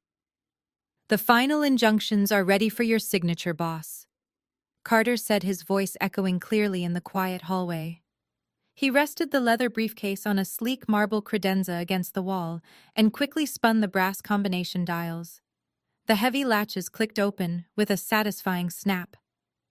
My father stood frozen, his hands still awkwardly suspended in the air. The absolute disrespect of being entirely ignored by this high-powered attorney seemed to short-circuit his brain. He slowly lowered his arm, his eyes darting from the open briefcase to my perfectly calm expression. I stepped up to the credenza, took the gold pen Carter offered me, and quickly signed the bottom of the 3 heavily watermarked legal documents. Excellent, Carter said, carefully organizing the signed papers. He then reached into the side pocket of the briefcase and pulled out a thick, sealed manila envelope. He turned around for the first time, finally acknowledging the existence of the man standing a few feet away. "Are you Richard Carter?" asked, his tone flat and entirely devoid of warmth. My father puffed out his chest, trying to summon whatever shreds of authority he had left. "Yes, I am. And who the hell are you to interrupt a private family conversation?" Carter did not introduce himself. He simply stepped forward and pressed the heavy envelope directly against my father's chest. "Richard, you are hereby formally served," Carter announced, his voice carrying the lethal weight of federal law. "These are the immediate injunctions filed by Aegis Capital. Your logistics company is now officially under corporate receivership. Your physical access to all commercial warehouses, executive offices, and corporate bank accounts has been fully revoked as of 5 minutes ago." My father instinctively grabbed the envelope before it could fall, his hands trembling violently. He stared down at the thick manila package as if it were a live grenade. The bluster, the rage, the physical intimidation, all of it vanished instantly. He was no longer the terrifying patriarch of the family. He was just a bankrupt, broken man, holding the legal proof of his own demise. Diane let out a sharp, breathless gasp. She rushed to his side, her perfectly manicured hands clutching his arm. "Richard, tell him he is wrong," she pleaded, her voice cracking with absolute terror. "Tell him our lawyers will destroy him." My father did not speak. He could not even look at her. He clumsily tore open the envelope, his eyes frantically scanning the dense legal jargon printed on the first page. I watched the remaining color completely drain from his face. The official court seals the federal docket numbers, the undeniable signature of a federal judge authorizing the immediate seizure of his life's work. It was all there. "This cannot be happening," Richard whispered, his voice incredibly small and fragile. "I built that company from nothing. You cannot just take it away from me, Nora." "You took it away from yourself, Dad," I replied coldly. "You ran it into the ground, stole from your own children to cover your mistakes, and then tried to use it to launder money for a criminal. Aegis Capital is simply cleaning up your horrific mess." Savannah, realizing that the family wealth she had always relied upon was genuinely gone, collapsed against the hallway wall, sliding down until she was sitting on the floor in her expensive silk dress. She wrapped her arms around her knees, sobbing loudly, completely ignoring the stares of the affluent restaurant patrons who had gathered near the entrance to watch the spectacle. The general manager of Alinea appeared from the main dining room accompanied by 2 large security guards. He looked at my family with an expression of profound distaste.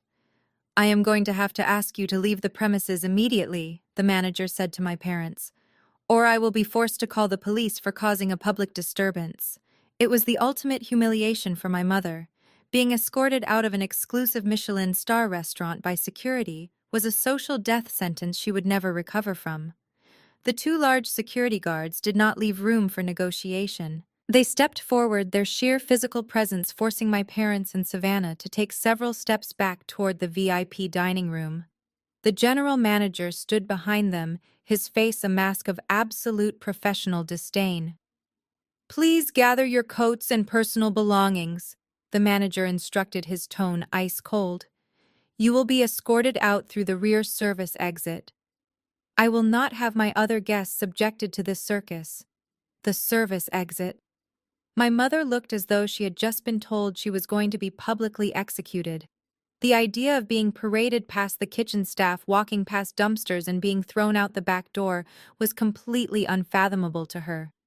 She opened her mouth to argue, drawing a breath to demand the respect she felt she was owed, but my father grabbed her arm.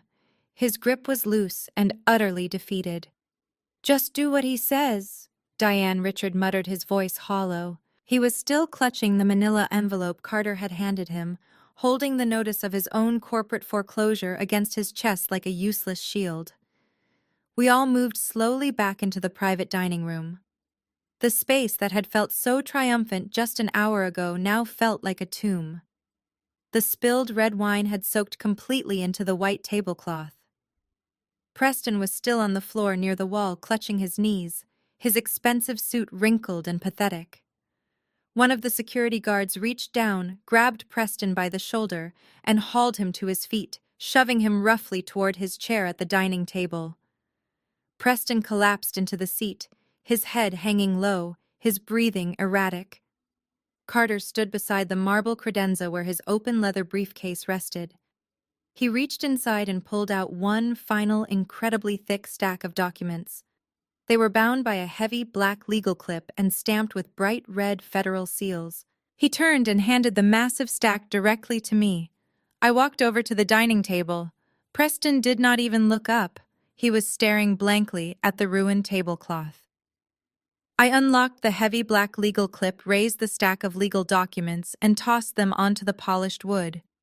They slid rapidly across the smooth surface, colliding right into Preston's chest with a heavy, definitive thud. "Those are your termination papers, Preston," I said, my voice echoing in the dead silence of the room. "Effective immediately. The FBI has the originals." Preston flinched violently as the heavy packet hit him. He slowly raised his head, his bloodshot, terrified eyes focusing on the top page. He saw the Aegis capital letterhead immediately. But more importantly, his eyes locked onto the embossed seal of the Federal Bureau of Investigation attached to the subpoena order, sitting just underneath his termination notice. He fell back into his chair, gasping for air, as if he had just been submerged in freezing water. His hands shook so violently that he could barely hold the edges of the paper. The manic hope he had harbored just minutes ago, the delusion that he could somehow call a defense lawyer and destroy the digital evidence, was completely obliterated in an instant. "They have the hard drives." Preston wheezed, his face turning an alarming shade of gray as he read the list of seized evidence. "How did they get the physical hard drives?" "I paid the security chief a fortune to wipe them clean." "The security chief works for whoever signs his paycheck," I replied smoothly. "And as of this morning, Aegis Capital signs his paycheck. He was more than happy to hand over your encrypted drives to secure his own severance package. You surrounded yourself with greedy mercenaries, Preston. You should not be surprised when they sell you out." Preston dropped the papers onto his lap. He looked up at me, the arrogant corporate executive entirely gone. He clasped his hands together in a pathetic gesture of begging. "Nora, please," he cried, tears spilling from his eyes. "You have the power to stop this. You are the CEO. Tell them it was an accounting error. I will pay back every single cent. I cannot go to federal prison. Just call them off. I stared at the man who had mocked my supposed freelance career to elevate his own fragile ego. "I do not negotiate with thieves, Preston," I said softly. "And I certainly do not hire them. Enjoy the service exit." Savannah stood near the coat rack, realizing her golden future was nothing but a mirage. There was no mansion, only a federal indictment. My mother grabbed her cashmere coat, her aristocratic pride utterly broken. My father stared blankly at the wall, completely ruined. "Ms. Hastings," Carter said respectfully, "my car is waiting out front." "Thank you, Carter," I replied. I looked at Jasmine. "Ready to go." "More than ready." Jasmine smiled. "Let us get out of here." Jasmine and I turned toward the heavy oak doors, completely ready to leave the suffocating atmosphere of the VIP room forever. But before we could even cross the threshold, the sound of tearing fabric and a desperate high-pitched wail pulled our attention back to the center of the room. Savannah had thrown herself onto Preston. She was grabbing the lapels of his ruined suit, violently shaking him back and forth. Her expensive silk dress, a designer piece she had bragged about endlessly during the appetizers, was now crumpled and stained with spilled wine. Her perfectly styled hair was a tangled mess around her face. "Preston, look at me," Savannah screamed, her voice completely hoarse and frantic. "Tell them it is a prank. Tell them you hired this guy with the briefcase to scare my parents. You are a senior vice president. You have stock options. You love me. Tell them you love me and we are going to buy that house in the Gold Coast." Preston looked down at the federal subpoena resting in his lap.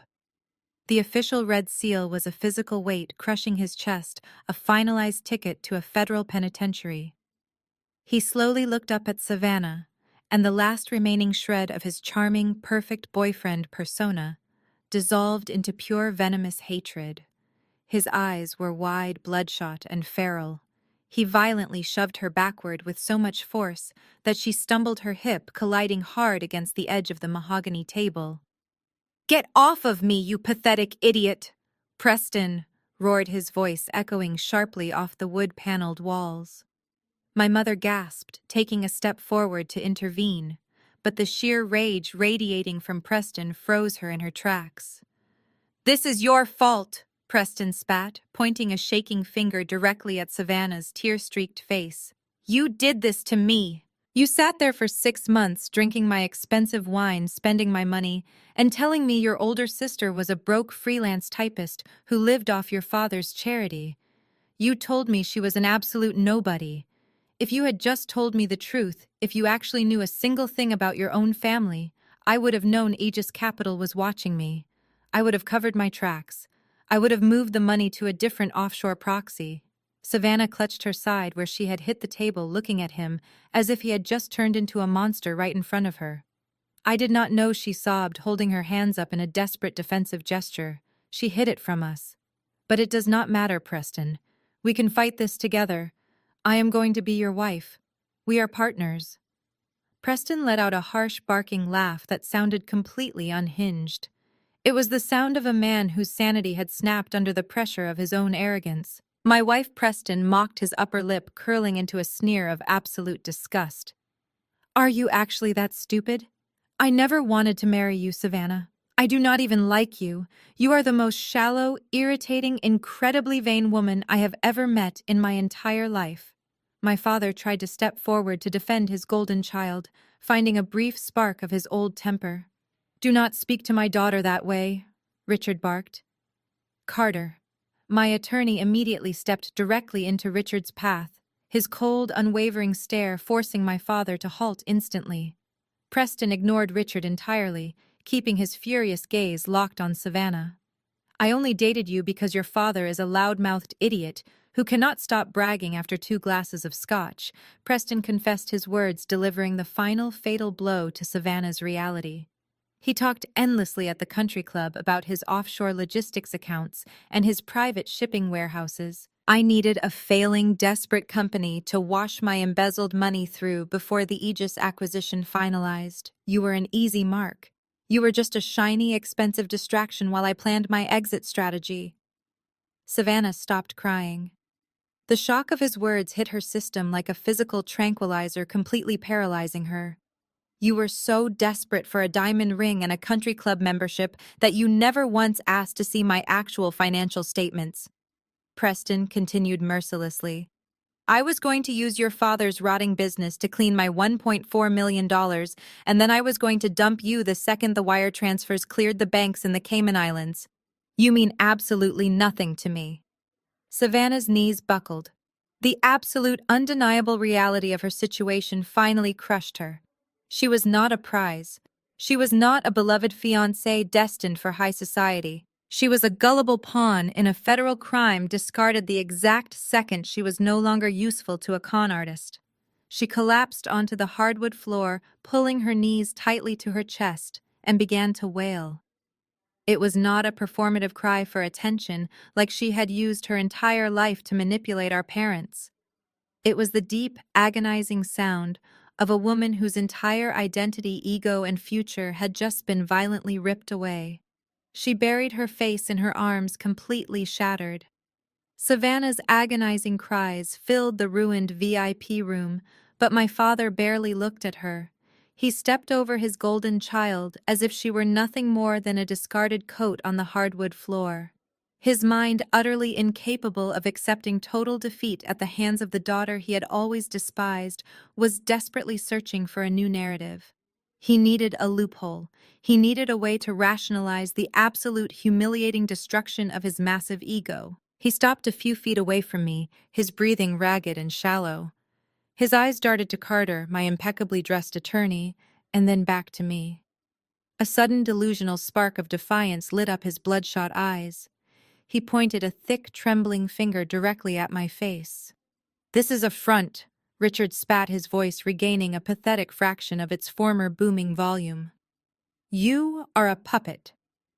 I raised an eyebrow, genuinely fascinated by the sheer depths of his denial. "Excuse me," I said quietly. "You did not build a multi-million-dollar private equity firm from scratch." My father sneered, his deep-seated misogyny bleeding through every single word. "You do not have the brains or the ruthless instinct for corporate rating. You are just a face. You are a diversity hire to make some hidden board of directors look progressive. Who is really pulling the strings here, Nora? Who gave you the capital? Who is your boss? Tell me who is actually in charge of Aegis, so I can talk to him man to man and fix this ridiculous mess." My mother Diane immediately clung to this new delusion like a drowning victim grasping at driftwood. "Yes," she whispered, her eyes wide with frantic, pathetic hope. "That makes perfect sense. Nora, just introduce your father to your boss. He can negotiate a settlement. He speaks their language. We can handle all of this quietly and keep it out of the papers." I looked at the two of them standing in the ruins of their own making, still desperately clinging to the belief that a man had to be in charge to wield this kind of power.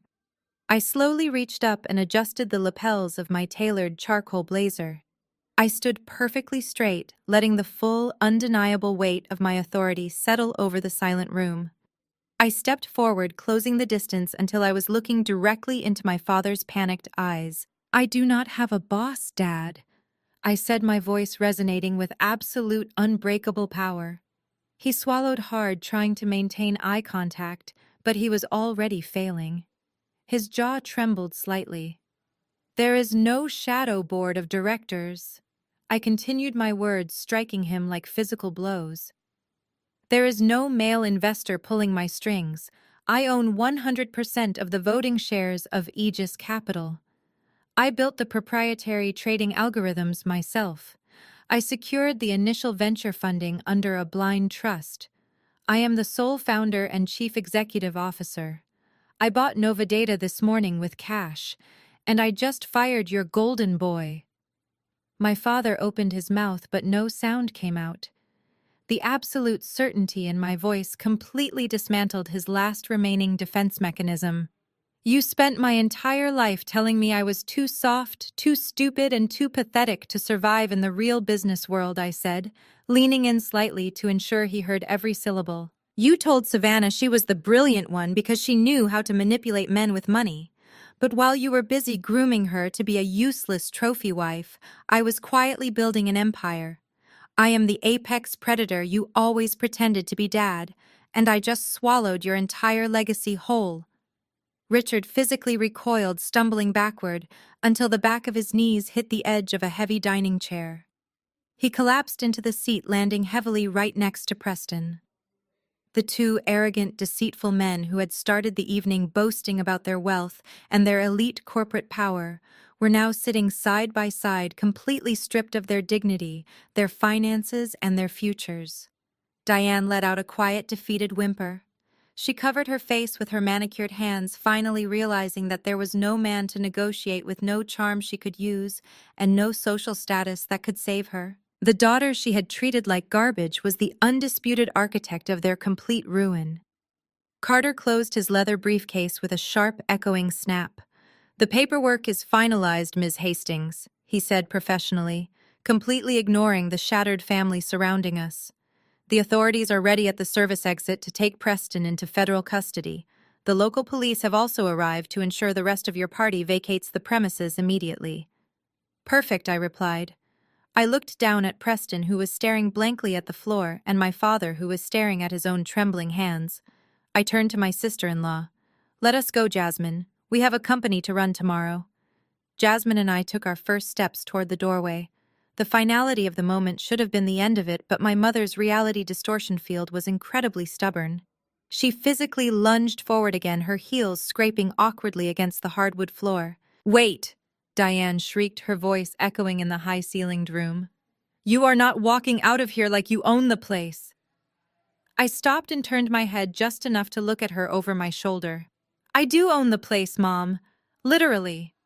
Diane shook her head with such violent denial that a pearl hairpin came loose, letting a strand of her blonde hair fall across her terrified face. "It is impossible," she stammered, pointing a shaking finger at Carter and then at me. "You hired actors. You forged these documents. You are a freelance typist. You do not have the money to pull off something like this. You are just trying to embarrass us in front of polite society."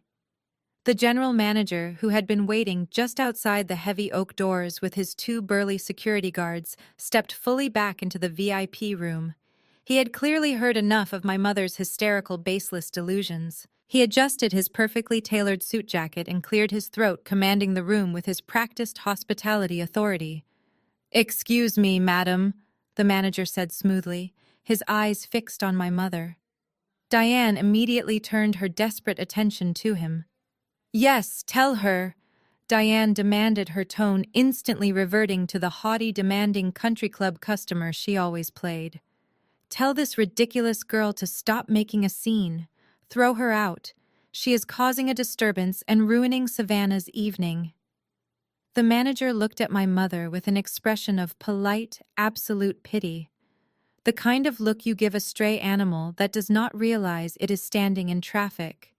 "I cannot do that, Mrs. Diane," he replied, his voice carrying a calm, devastating truth. "Miss Nora is not just our most valued corporate client, Aegis Capital. Ms. Nora's firm owns this entire commercial real estate block. She is our landlord.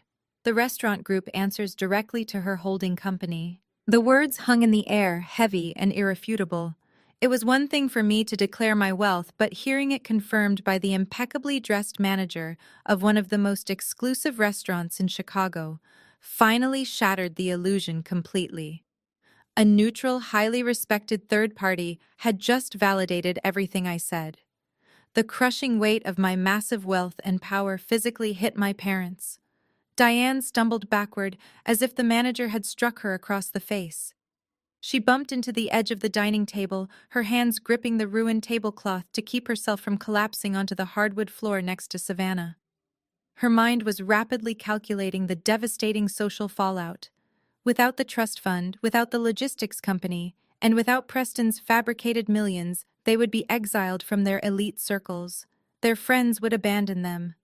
The high society life she had violently protected was completely over. My father, Richard, who had been staring blankly at the floor, slowly raised his head.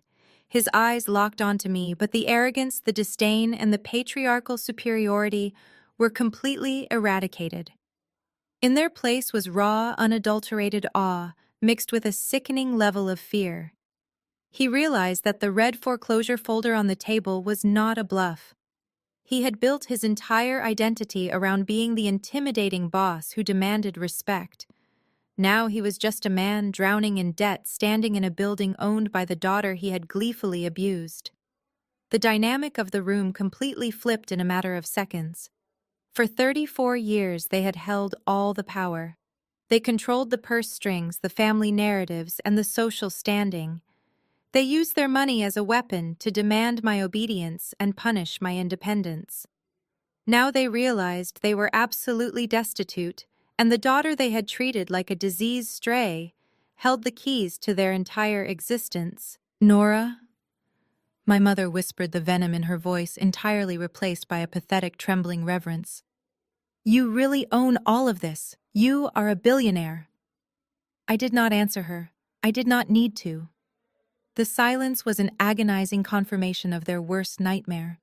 They had spent decades actively alienating the most powerful person they would ever meet. My father suddenly stood up, his massive frame hunched over in a posture of complete subservience. "Nora, please listen to me," he begged, taking a slow, cautious step toward me, as if approaching a wild predator. "The logistics company is my life. It is the family legacy. You cannot just dissolve it. You have the power to restructure the debt. You could make me a silent partner. You could keep the family name alive. We can work together. I can be your advisor." I looked at the man who had threatened to change the locks on my apartment just an hour ago. "You have nothing left to advise me on, Dad," I said coldly. "You are a failed businessman who resorted to stealing from his own children." Brandon, still kneeling on the floor near Jasmine's discarded wedding ring, looked up with tear-filled eyes. "Nora, you are our sister," he pleaded weakly. "You cannot just leave us with nothing. What are we supposed to do?" "You are going to do exactly what you told me to do earlier tonight, Brandon," I replied, my voice hard and unforgiving. "You are going to go find another table, because this one does not belong to you anymore." Brandon shrank back as if he had been physically struck, his tears instantly drying up in the face of my absolute zero empathy. He looked at Jasmine, but she had already turned her back to him. The message was clear. We were done playing family. But my father Richard possessed a level of narcissistic delusion that bordered on pathological. The absolute rejection I had just handed his son did not register as a warning. Instead, his twisted mind processed my ruthlessness as a corporate asset. He watched me dismantle Brandon, and a sickening, genuine smile suddenly split across his face. He wiped the cold sweat from his forehead with the back of his trembling hand, and visibly straightened his posture, puffing his chest out to regain his commanding physical presence. "Nora," he bellowed, his voice suddenly taking on the booming, jovial tone he usually reserved for his wealthy country club buddies. "My brilliant girl." I stared at him, genuinely fascinated by the sheer elasticity of his ego. He took another step toward me, throwing his arms wide open as if preparing to wrap me in a warm, paternal embrace. "I see exactly what you are doing." Richard laughed loudly, shaking his head as if we were sharing a private, highly intellectual joke. "You are testing me. You are showing me that you have the killer instinct. I have to admit, I completely underestimated you tonight. But I get it now. You built Aegis Capital by being absolutely ruthless. That is exactly the kind of blood that runs in my veins. You are my daughter through and through." He was standing in a room he was currently being legally evicted from, holding the federal foreclosure papers to his own business, and he was trying to claim genetic credit for my success. "If you own Aegis," my father continued, his eyes gleaming with manic, desperate greed, "then you have the capital to save my logistics company. We are facing total bankruptcy by the end of next month. The creditors are circling. But a firm of your size could wipe out my operating debt with a single signature. You can bail out your own family, Nora." He stepped closer, lowering his voice into a conspiratorial whisper, as if pitching a lucrative startup. "We can restructure the board of directors. I will step down as CEO and become the chairman to save face. You can inject $5 million into our accounts tomorrow morning to cover payroll and the union contracts. With your capital and my industry connections, we will absolutely dominate the Midwest shipping lanes. We will be unstoppable." He clapped his heavy hands together, his smile wide and terrifyingly sincere. He was acting as if the last 34 years of relentless emotional abuse had simply evaporated into thin air. He was acting as if less than an hour ago he had not screamed in my face, threatened to change the locks on my apartment, and demanded I apologize to a criminal. My mother, ever the opportunistic parasite, immediately caught on to his survival strategy. She wiped the smeared mascara from under her eyes, smoothing down the front of her expensive silk dress. She stepped up beside my father, pasting a brittle, sickeningly sweet smile onto her face. "Your father is absolutely right, Nora," Diane chimed in, her voice dripping with artificial warmth. "We always knew you were destined for greatness. Why do you think we were so hard on you growing up? We knew you had this incredible untapped potential. We pushed you because we wanted you to be strong enough to survive in the corporate world. And look at you now. You are a billionaire. All of our tough love finally paid off." The sheer audacity of their historical revisionism was breathtaking. They were standing over the shattered remnants of my sister's life and my brother's marriage, completely ignoring Savannah weeping on the floor and Preston hyperventilating in his chair. They were trying to rewrite decades of cruelty into a heartwarming tale of tough love and parental guidance. I did not break eye contact with my father. I let him stand there with his arms wide open, his desperate, greedy smile slowly starting to tremble at the corners, when I did not immediately return his enthusiasm. "You want a $5 million capital injection?" I asked, my voice dangerously soft. Richard nodded eagerly, his eyes lighting up. "Just to cover the immediate payroll and vendor deficits. Once we stabilize the accounts, we can talk about a long-term expansion strategy. You know the logistics business, Nora. You know it is a gold mine with the right financial backing. It is a toxic asset, Dad." I corrected him, my tone sharpening into a lethal blade. "Your fleet of delivery trucks is obsolete. Your warehouse leases are drastically overpriced because you refuse to negotiate in good faith. You alienated your best distribution partners because of your massive, fragile ego. And you embezzled from your own daughter's trust fund to cover your gross incompetence. You do not have a business. You have a massive liability." Richard's smile finally cracked. The terrifying reality of his situation crashed back down on him. His arms slowly dropped to his sides, the fake joviality melting away into pure, pathetic desperation. "Nora, please," he pleaded, his voice cracking. "I am your father. You owe me. I put a roof over your head. I gave you everything." I stared at him for a long moment. The sheer audacity of his claim hung in the air, pathetic and hollow. He gave me everything. He put a roof over my head. He was still trying to play the patriarch card, even as his entire empire burned to the ground right in front of him. I let out a laugh. It was not a chuckle or a polite sound of amusement. It was a cold, hard laugh that echoed off the mahogany walls of the VIP room, sending a visible shiver down my mother's spine. "Bail you out?" I asked, the remnants of my laughter fading into a lethal, icy stare. I turned back to the marble credenza where Carter was packing up his briefcase. I signaled him with a slight nod. Carter snapped the briefcase back open, reached into the bottom compartment, and handed me a second, thicker folder. This one was bound in heavy black leather. I walked back to my father and dropped the black folder right onto his chest. He fumbled to catch it, his hands shaking so badly he almost dropped it onto the floor. "Dad, who do you think bought your debt from Wells Fargo 3 months ago?" I asked, my voice slicing through his remaining delusions. He stared at the black folder, his breathing shallow and rapid. "Wells Fargo sent a letter," he whispered, his eyes darting frantically around the room as if searching for an escape route. "They said my loans were sold to a private syndicate, a silent partner group. They said as long as I made the minimum interest payments, they would not call in the principal balance. Aegis Capital is the syndicate," I replied, stepping closer so he had to look up at me. "We are your primary creditor.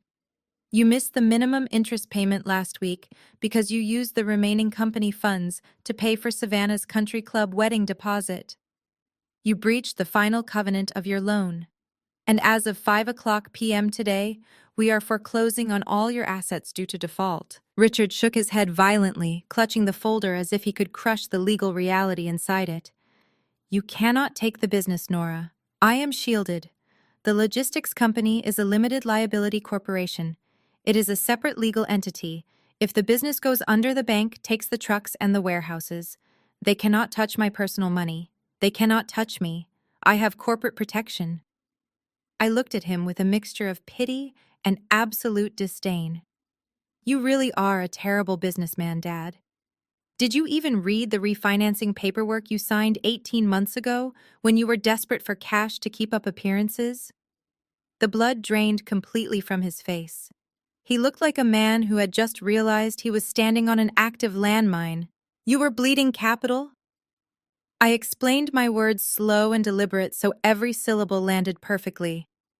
No reputable bank was going to extend your commercial credit line without collateral. In order to get the cash to keep your doors open, you signed a personal guarantee. You waived your corporate liability shield. You tied your personal estate directly to the commercial debt. Diane let out a sharp, terrified gasp. She grabbed Richard's arm, her perfectly manicured fingernails digging into his expensive suit jacket. Richard, what does she mean? Diane demanded, her voice rising to a hysterical, grating pitch. What personal guarantee? What did you sign behind my back? My father could not answer her. He just stared at the black folder in his hands, his mouth opening and closing silently. His broad shoulders caved inward. The man who used to scream at waitstaff and belittle his own children was shrinking before my eyes. It means, Mom, I said, turning my attention to her horrified face, that Aegis Capital does not just own the logistics company. We own everything tied to his name. The foreclosure includes the corporate headquarters, the delivery fleet, and the commercial leases. But because of the personal guarantee, it also includes your primary residence. It includes the summer house.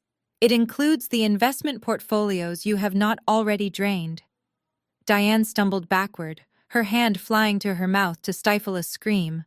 She looked down at her expensive jewelry, the pearl necklace she wore like a badge of honor, suddenly realizing it might be the only thing she owned, free and clear. No, she wailed, shaking her head. Our house, our home. You cannot take our home, Nora. Where are we supposed to go? What about my social circle? Savannah, who had been weeping silently on the floor, suddenly looked up. Her tear-streaked face was a picture of absolute devastation. The house, Savannah choked out. You lost the house too, Dad. You lost everything. I lost it to her. Richard suddenly screamed, his fear momentarily giving way to a desperate, unhinged fury. He pointed a shaking finger at me. She set me up. She bought the debt just to ruin me. She has been planning this for years out of pure spite. I did not set you up, Dad, I replied, my voice perfectly level. You ruined your business all by yourself through sheer incompetence and arrogance. You took out loans you could never repay to fund a lifestyle you could no longer afford. I simply purchased the paper. If it had not been Aegis Capital, it would have been another private equity firm stripping you down to the studs by next week. The only difference is that another firm might have let you declare bankruptcy and walk away with a fraction of your dignity. I am taking it all. You owe me, Richard repeated, his voice breaking into a pathetic, hollow sob. I am your blood. You made it very clear my entire life that blood meant nothing, unless it came with a paycheck, I said coldly. You worshipped money. You worshipped status. You judged my entire existence based on my supposed lack of financial success. Well, you got exactly what you wanted. I became a spectacular financial success, and my first order of business is liquidating yours. My mother stared at me, her chest heaving as the finality of my words echoed in the ruined dining room. The sheer magnitude of the financial destruction was too massive for her fragile, status-obsessed mind to process all at once. Her pristine world of country club luncheons, charity galas, and quiet superiority was disintegrating into ash. But Diane was a creature of vicious survival. When cornered, she always looked for the nearest weapon to inflict pain. She violently shook off her shock, her face contorting into an ugly, desperate snarl. She took a step forward, pointing a shaking manicured finger directly at my face. "You think you have won?" Diane shrieked, her voice cracking with pure, unadulterated malice. "You think you can just march in here and strip us of everything we own? You are forgetting one very important detail, you ungrateful little brat. The condo." My father groaned, dropping his head into his hands, already knowing where this was going based on our earlier exchange, but Diane was far too hysterical to notice his complete surrender. Richard might have signed away the logistics company, and the house my mother raged on, her eyes wild with a manic delusional triumph. But your apartment was purchased through a joint family account. My name is on that original deed alongside your father's. And if we are going down, we are liquidating that property immediately. We are evicting you tonight, Nora. I will call the police myself to have you physically dragged out of that building.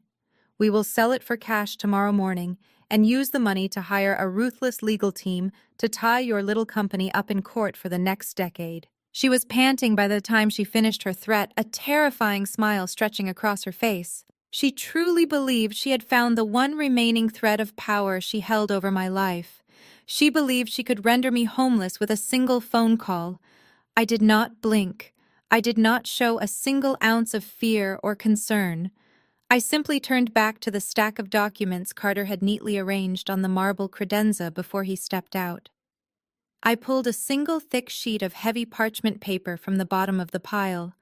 It bore the raised gold embossed seal of the Cook County Recorder's Office. I walked slowly back to the table and slid the property deed across the stained white tablecloth. It glided smoothly, coming to a dead stop right in front of Diane's trembling hands. I bought the building 2 years ago through a Shell LLC. I said, my voice completely flat and devoid of any emotion. Diane stared down at the document. Her eyes scanned the bold black ink, landing on the name Horizon Properties, LLC, and right below it, my unmistakable signature listed as the sole managing director and primary title holder. "You have been paying maintenance fees to me this whole time." I continued, watching the manic triumph completely drain from her face. "You own nothing." The silence that followed was absolute. Diane picked up the deed with both hands, bringing it closer to her face, as if the words might magically rearrange themselves into a reality she could accept. "When Dad missed 4 consecutive mortgage payments 26 months ago, the bank initiated the foreclosure process," I explained coldly. "I stepped in and bought the debt. I bought the entire building. The letters you received in the mail about your mortgage being transferred to a new management company, that was Aegis Capital. The monthly checks you proudly wrote to Horizon Properties, the ones you constantly complained about while telling me you were keeping a roof over my head out of the goodness of your heart, those checks went directly into my personal accounts." "No," Diane whispered, the paper shaking violently in her grip. "No, Richard said he fixed it. He said he refinanced. He lied to you, Mom," I said relentlessly. "He lied to you to cover up his own spectacular failures, just like he lied to his creditors. You spent the last 2 years holding that apartment over my head. You threatened to kick me out every time I did not comply with your ridiculous demands. You used it to force me to come to this dinner tonight so Savannah could have an audience to mock. You used that condo as your ultimate weapon against me. But you were holding an unloaded gun. You do not own the property. You are just my very delinquent tenants." The last pillar of Diane's identity shattered. The realization that she had been unknowingly funding my empire while believing she was my savior completely destroyed her. Her legs gave out. She collapsed backward into her heavy wooden dining chair. The document fluttered from her hands, landing face up on the floor. She brought her hands to her face and began sobbing. It was not a delicate performative cry. It was an ugly, uncontrollable weeping that shook her entire body. She rocked back and forth in the chair, mourning the absolute death of her wealth, her status, and her power. She had absolutely nothing left to her name, and she knew it. Diane's loud, rhythmic sobbing was the only sound in the ruined VIP room. Richard was completely paralyzed, staring at the property deed on the floor as if it were a physical manifestation of his own grave. Preston remained slumped in his chair, broken and awaiting federal custody. Savannah was curled into a ball on the hardwood, weeping over the loss of a life that was never real to begin with. The sheer magnitude of the destruction had finally silenced the loudest, most arrogant people I had ever known. But the silence was suddenly broken by the scraping of a chair. Brandon, my older brother, who had spent the entire evening trying to make himself invisible to avoid the crossfire, slowly stood up. He had always been the ultimate coward. He never actively participated in the worst of the abuse, but he never stopped it either. He simply rode our parents' coattails, accepting the comfortable salary at my father's logistics company and keeping his head down. Now that his comfortable life was officially being liquidated, he suddenly found his voice. He walked around the edge of the large mahogany table, carefully stepping over the spilled wine. He stopped a few feet away from me, wringing his hands together nervously. "Nora, please," Brandon pleaded, his voice cracking with a pathetic, desperate whine. "You have made your point. You won. You proved to everyone that you are smarter and more successful than all of us combined. But you have to stop this now. You cannot just destroy everything." I looked at him, feeling absolutely nothing. "I cannot destroy it, Brandon," I replied. "It is already destroyed. I am simply the one holding the paperwork." "But you can fix it," he argued, taking a desperate step closer. "You can forgive the debt. You can give Dad his company back. You can let Mom keep the condo. We are your family, Nora. We share the same blood. You cannot just throw your own blood out onto the street. Think about what this is going to do to us. Think about me and Jasmine. I work for Dad. If you dissolve the logistics company, I lose my job. We have a mortgage to pay. We want to start a family soon. You are punishing me for things Mom and Dad did." I stared at him, marveling at his absolute lack of self-awareness. "I am not punishing you, Brandon," I said, my voice hard and unforgiving. "I am firing you. Because you are an overpaid, incompetent regional manager in a bankrupt company, and do not dare stand there and pretend you are an innocent bystander. You sat at this very table tonight and told Jasmine to apologize to Preston after he insulted me. You watched them tear me down my entire life, and you never said a single word in my defense because you were too terrified of losing your allowance. You chose your side a long time ago." Brandon opened his mouth to argue, but before he could speak, a voice cut through the air, sharp and filled with absolute disgust. "Stop talking, Brandon." Everyone turned to look at Jasmine. She had been standing quietly near the back of the room, watching the entire spectacle unfold. Throughout the years, she had been subjected to my parents' microaggressions, their thinly veiled racist remarks, and their constant disrespect. And through it all, Brandon had always told her to just ignore it, to keep the peace, to not make a scene. Jasmine walked slowly toward her husband. Her posture was perfectly straight, her dark eyes blazing with a fierce, uncompromising clarity. She looked at the man she had married, really looked at him, and saw exactly what I had always seen. A weak, spineless pawn who would always sacrifice his own wife to appease his toxic parents. "You are actually begging her," Jasmine said, her tone dripping with profound disappointment. "Your father gambled away your sister's trust fund. Your mother treated her like garbage. This man over here," she pointed at Preston, "tried to use your family for federal money laundering. And your response is to beg Nora to save them. You want her to hand over millions of dollars to the people who abused her, just so you do not have to go out and find a real job." Brandon reached out, trying to grab her hands. "Jazz, please, you do not understand. I am trying to save our life." "You are trying to save your comfort," Jasmine corrected him, pulling her hands away as if his touch burned. "I spent years waiting for you to stand up to them. I spent years waiting for you to defend me when your mother made comments about my hair or my background.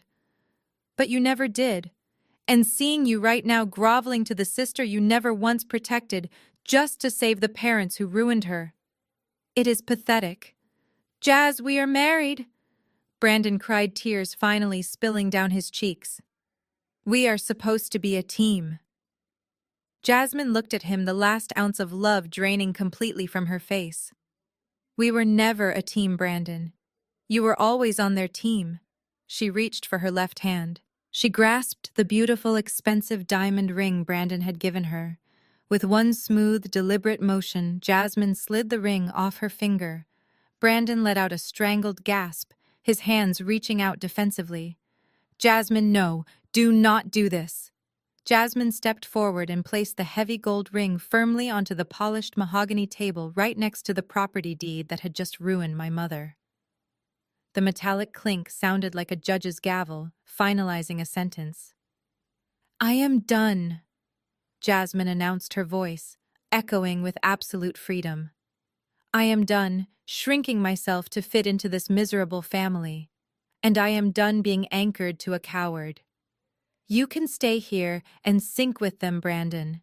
I am leaving. She turned her back on him, completely ignoring his frantic sobbing, and walked over to stand right beside me. Jasmine stood shoulder to shoulder with me, her presence a solid wall of solidarity against the crumbling ruins of my family. Brandon remained frozen on his knees, staring at the empty space where his wife had just stood. He reached out with a trembling hand, his tear-streaked face a picture of utter bewilderment. Jasmine, you cannot be serious. Brandon choked out, his voice barely a whisper. We have a life together. You cannot just throw it all away because you are mad at my parents. Jasmine looked down at him, her expression completely devoid of the warmth and patience she had given him for years. I am not throwing our life away, Brandon, she said, her voice steady and carrying the weight of 1,000 unspoken grievances. I am throwing away the anchor that has been drowning me since the day we got married.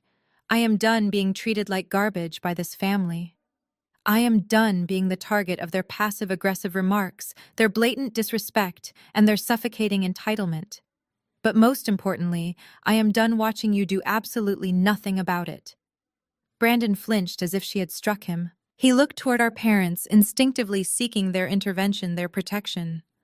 But Richard was entirely consumed by the black folder spelling his financial doom, and Diane was still rocking back and forth in her chair, mourning her lost luxury condo.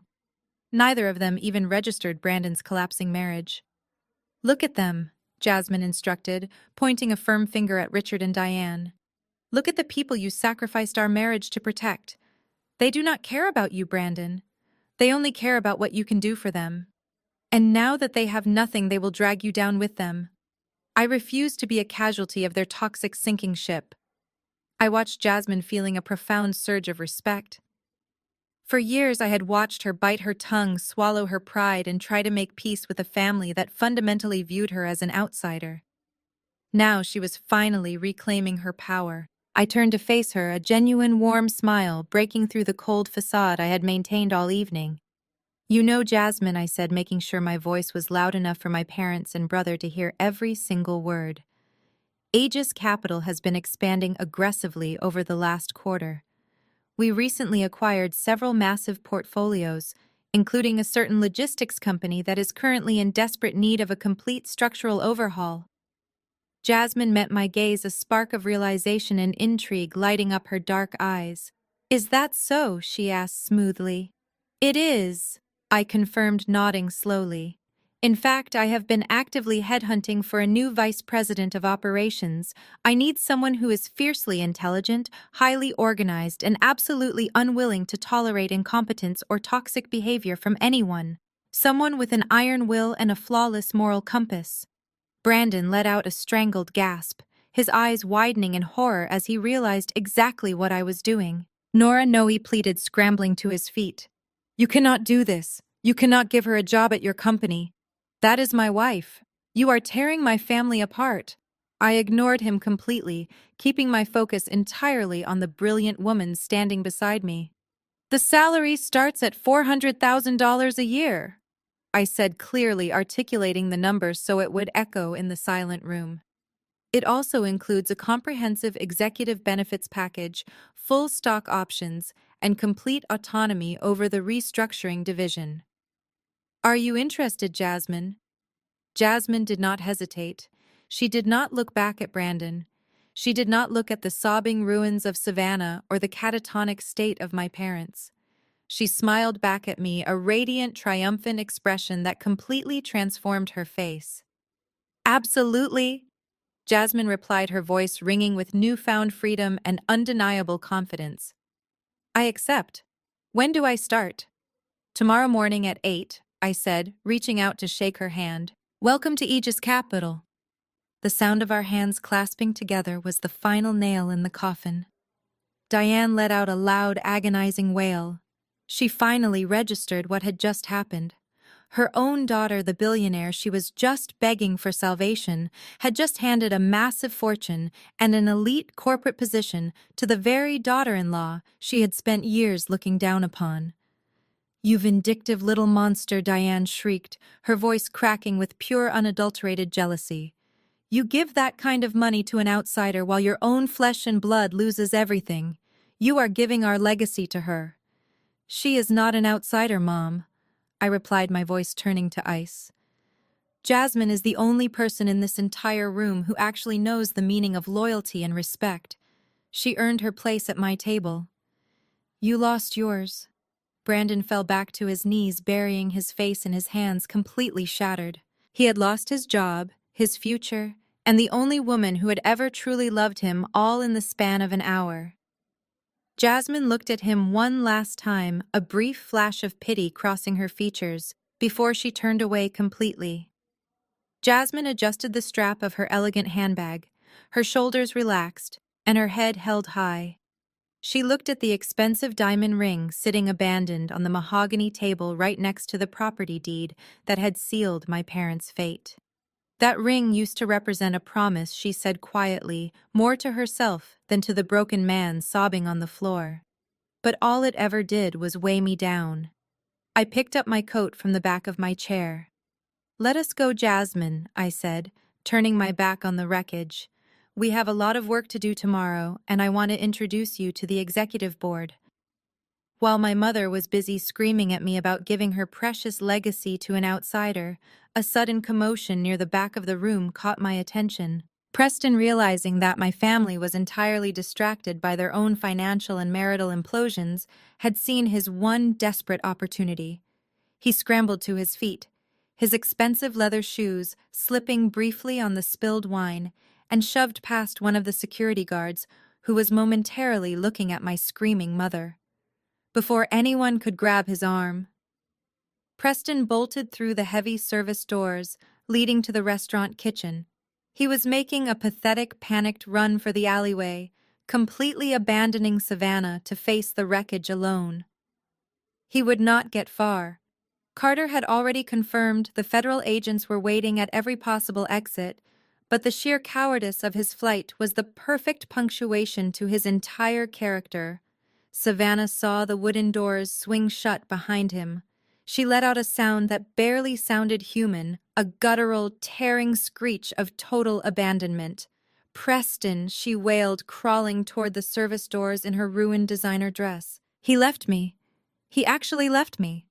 She collapsed onto the floor, her hand slamming against the hardwood, weeping over a criminal who had literally sprinted away to avoid federal prison, leaving her with absolutely nothing but a shattered ego and a canceled wedding. My father was in no condition to comfort his golden child.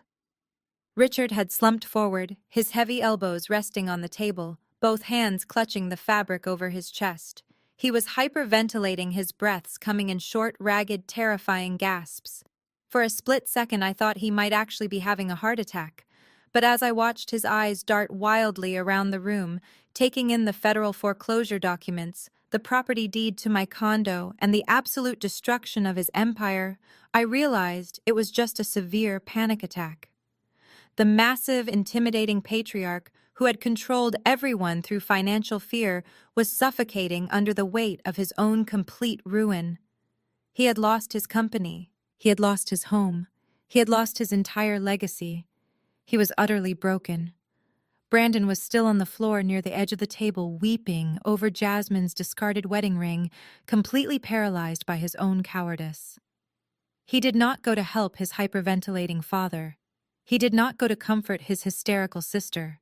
He just sat there drowning in the realization that his comfortable, subsidized life was over, and the brilliant woman he loved had finally realized his true lack of worth.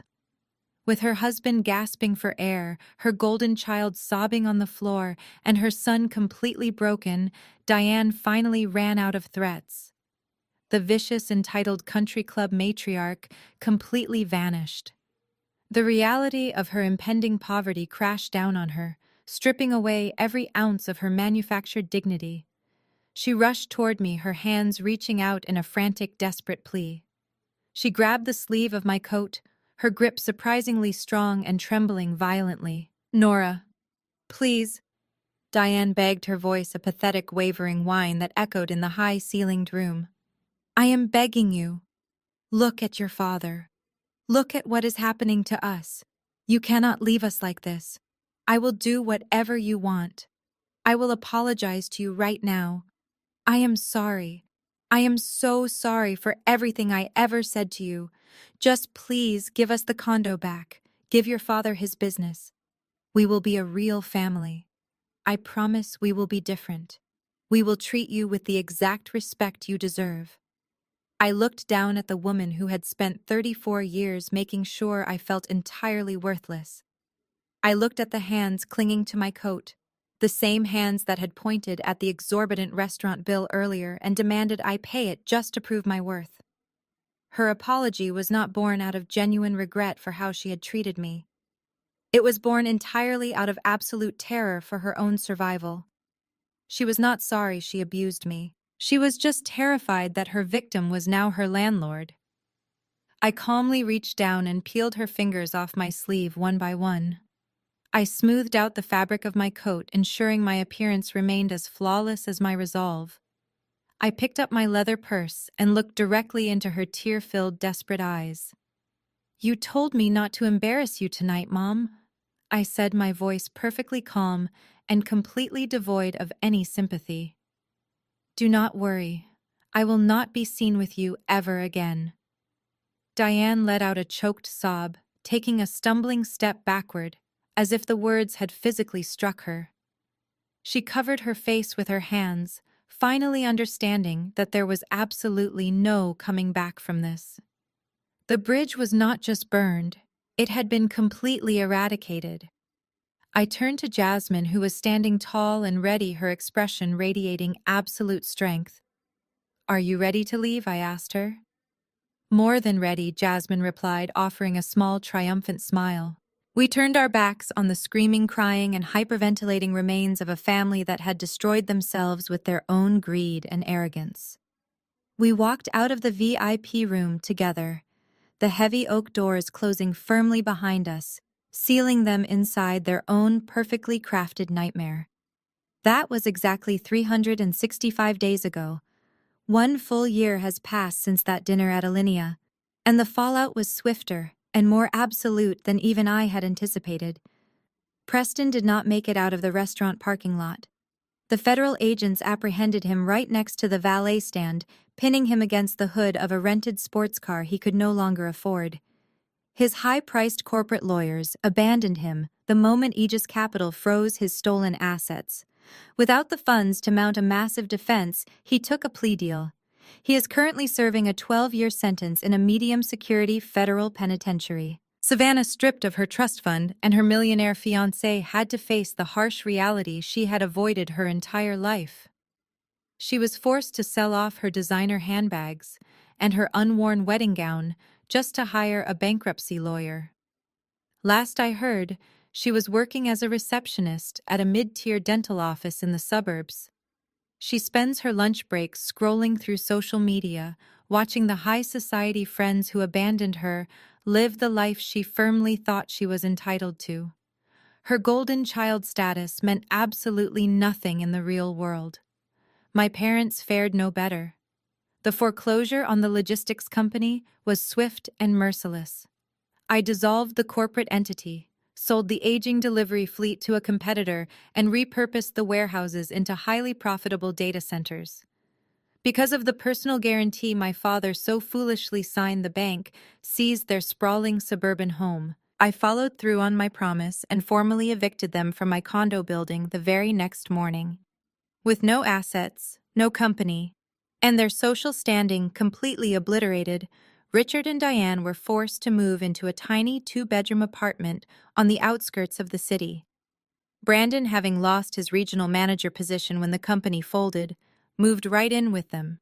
Without Jasmine to anchor him, he regressed entirely. He is now trapped in a miserable, cramped apartment with the two toxic people who ruined his life. They spend their days bickering over grocery bills and blaming each other for their collective downfall. They are stuck with each other, trapped in a prison of their own making. Jasmine, on the other hand, thrived. She stepped into the role of Vice President of Operations at Aegis Capital and completely revolutionized our internal structure. Freed from the suffocating weight of my brother and his toxic family, she blossomed into an absolute corporate powerhouse. She commands respect the moment she walks into a boardroom, and she never has to apologize for her brilliance ever again. She is thriving, happy, and fully recognized for her incredible talent. The cool evening breeze of Chicago swept across the expansive terrace of the Aegis Capital penthouse. I stood near the glass railing looking out over the glittering city skyline. The streets below were rivers of golden light pulsing with life and boundless ambition.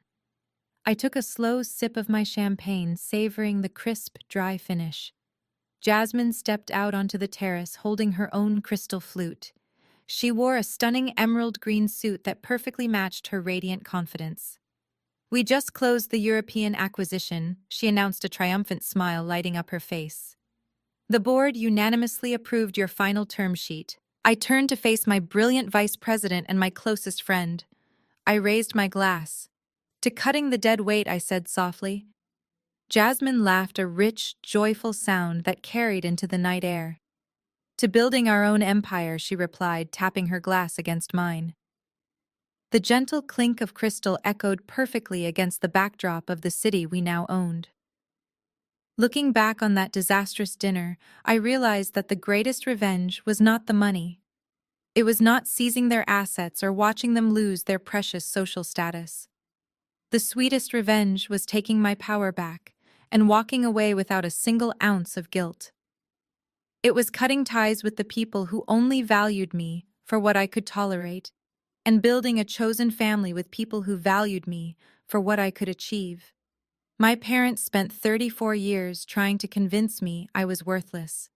But standing here at the top of the world, I finally understood that my worth was never something they could dictate. It was something I had to build for myself.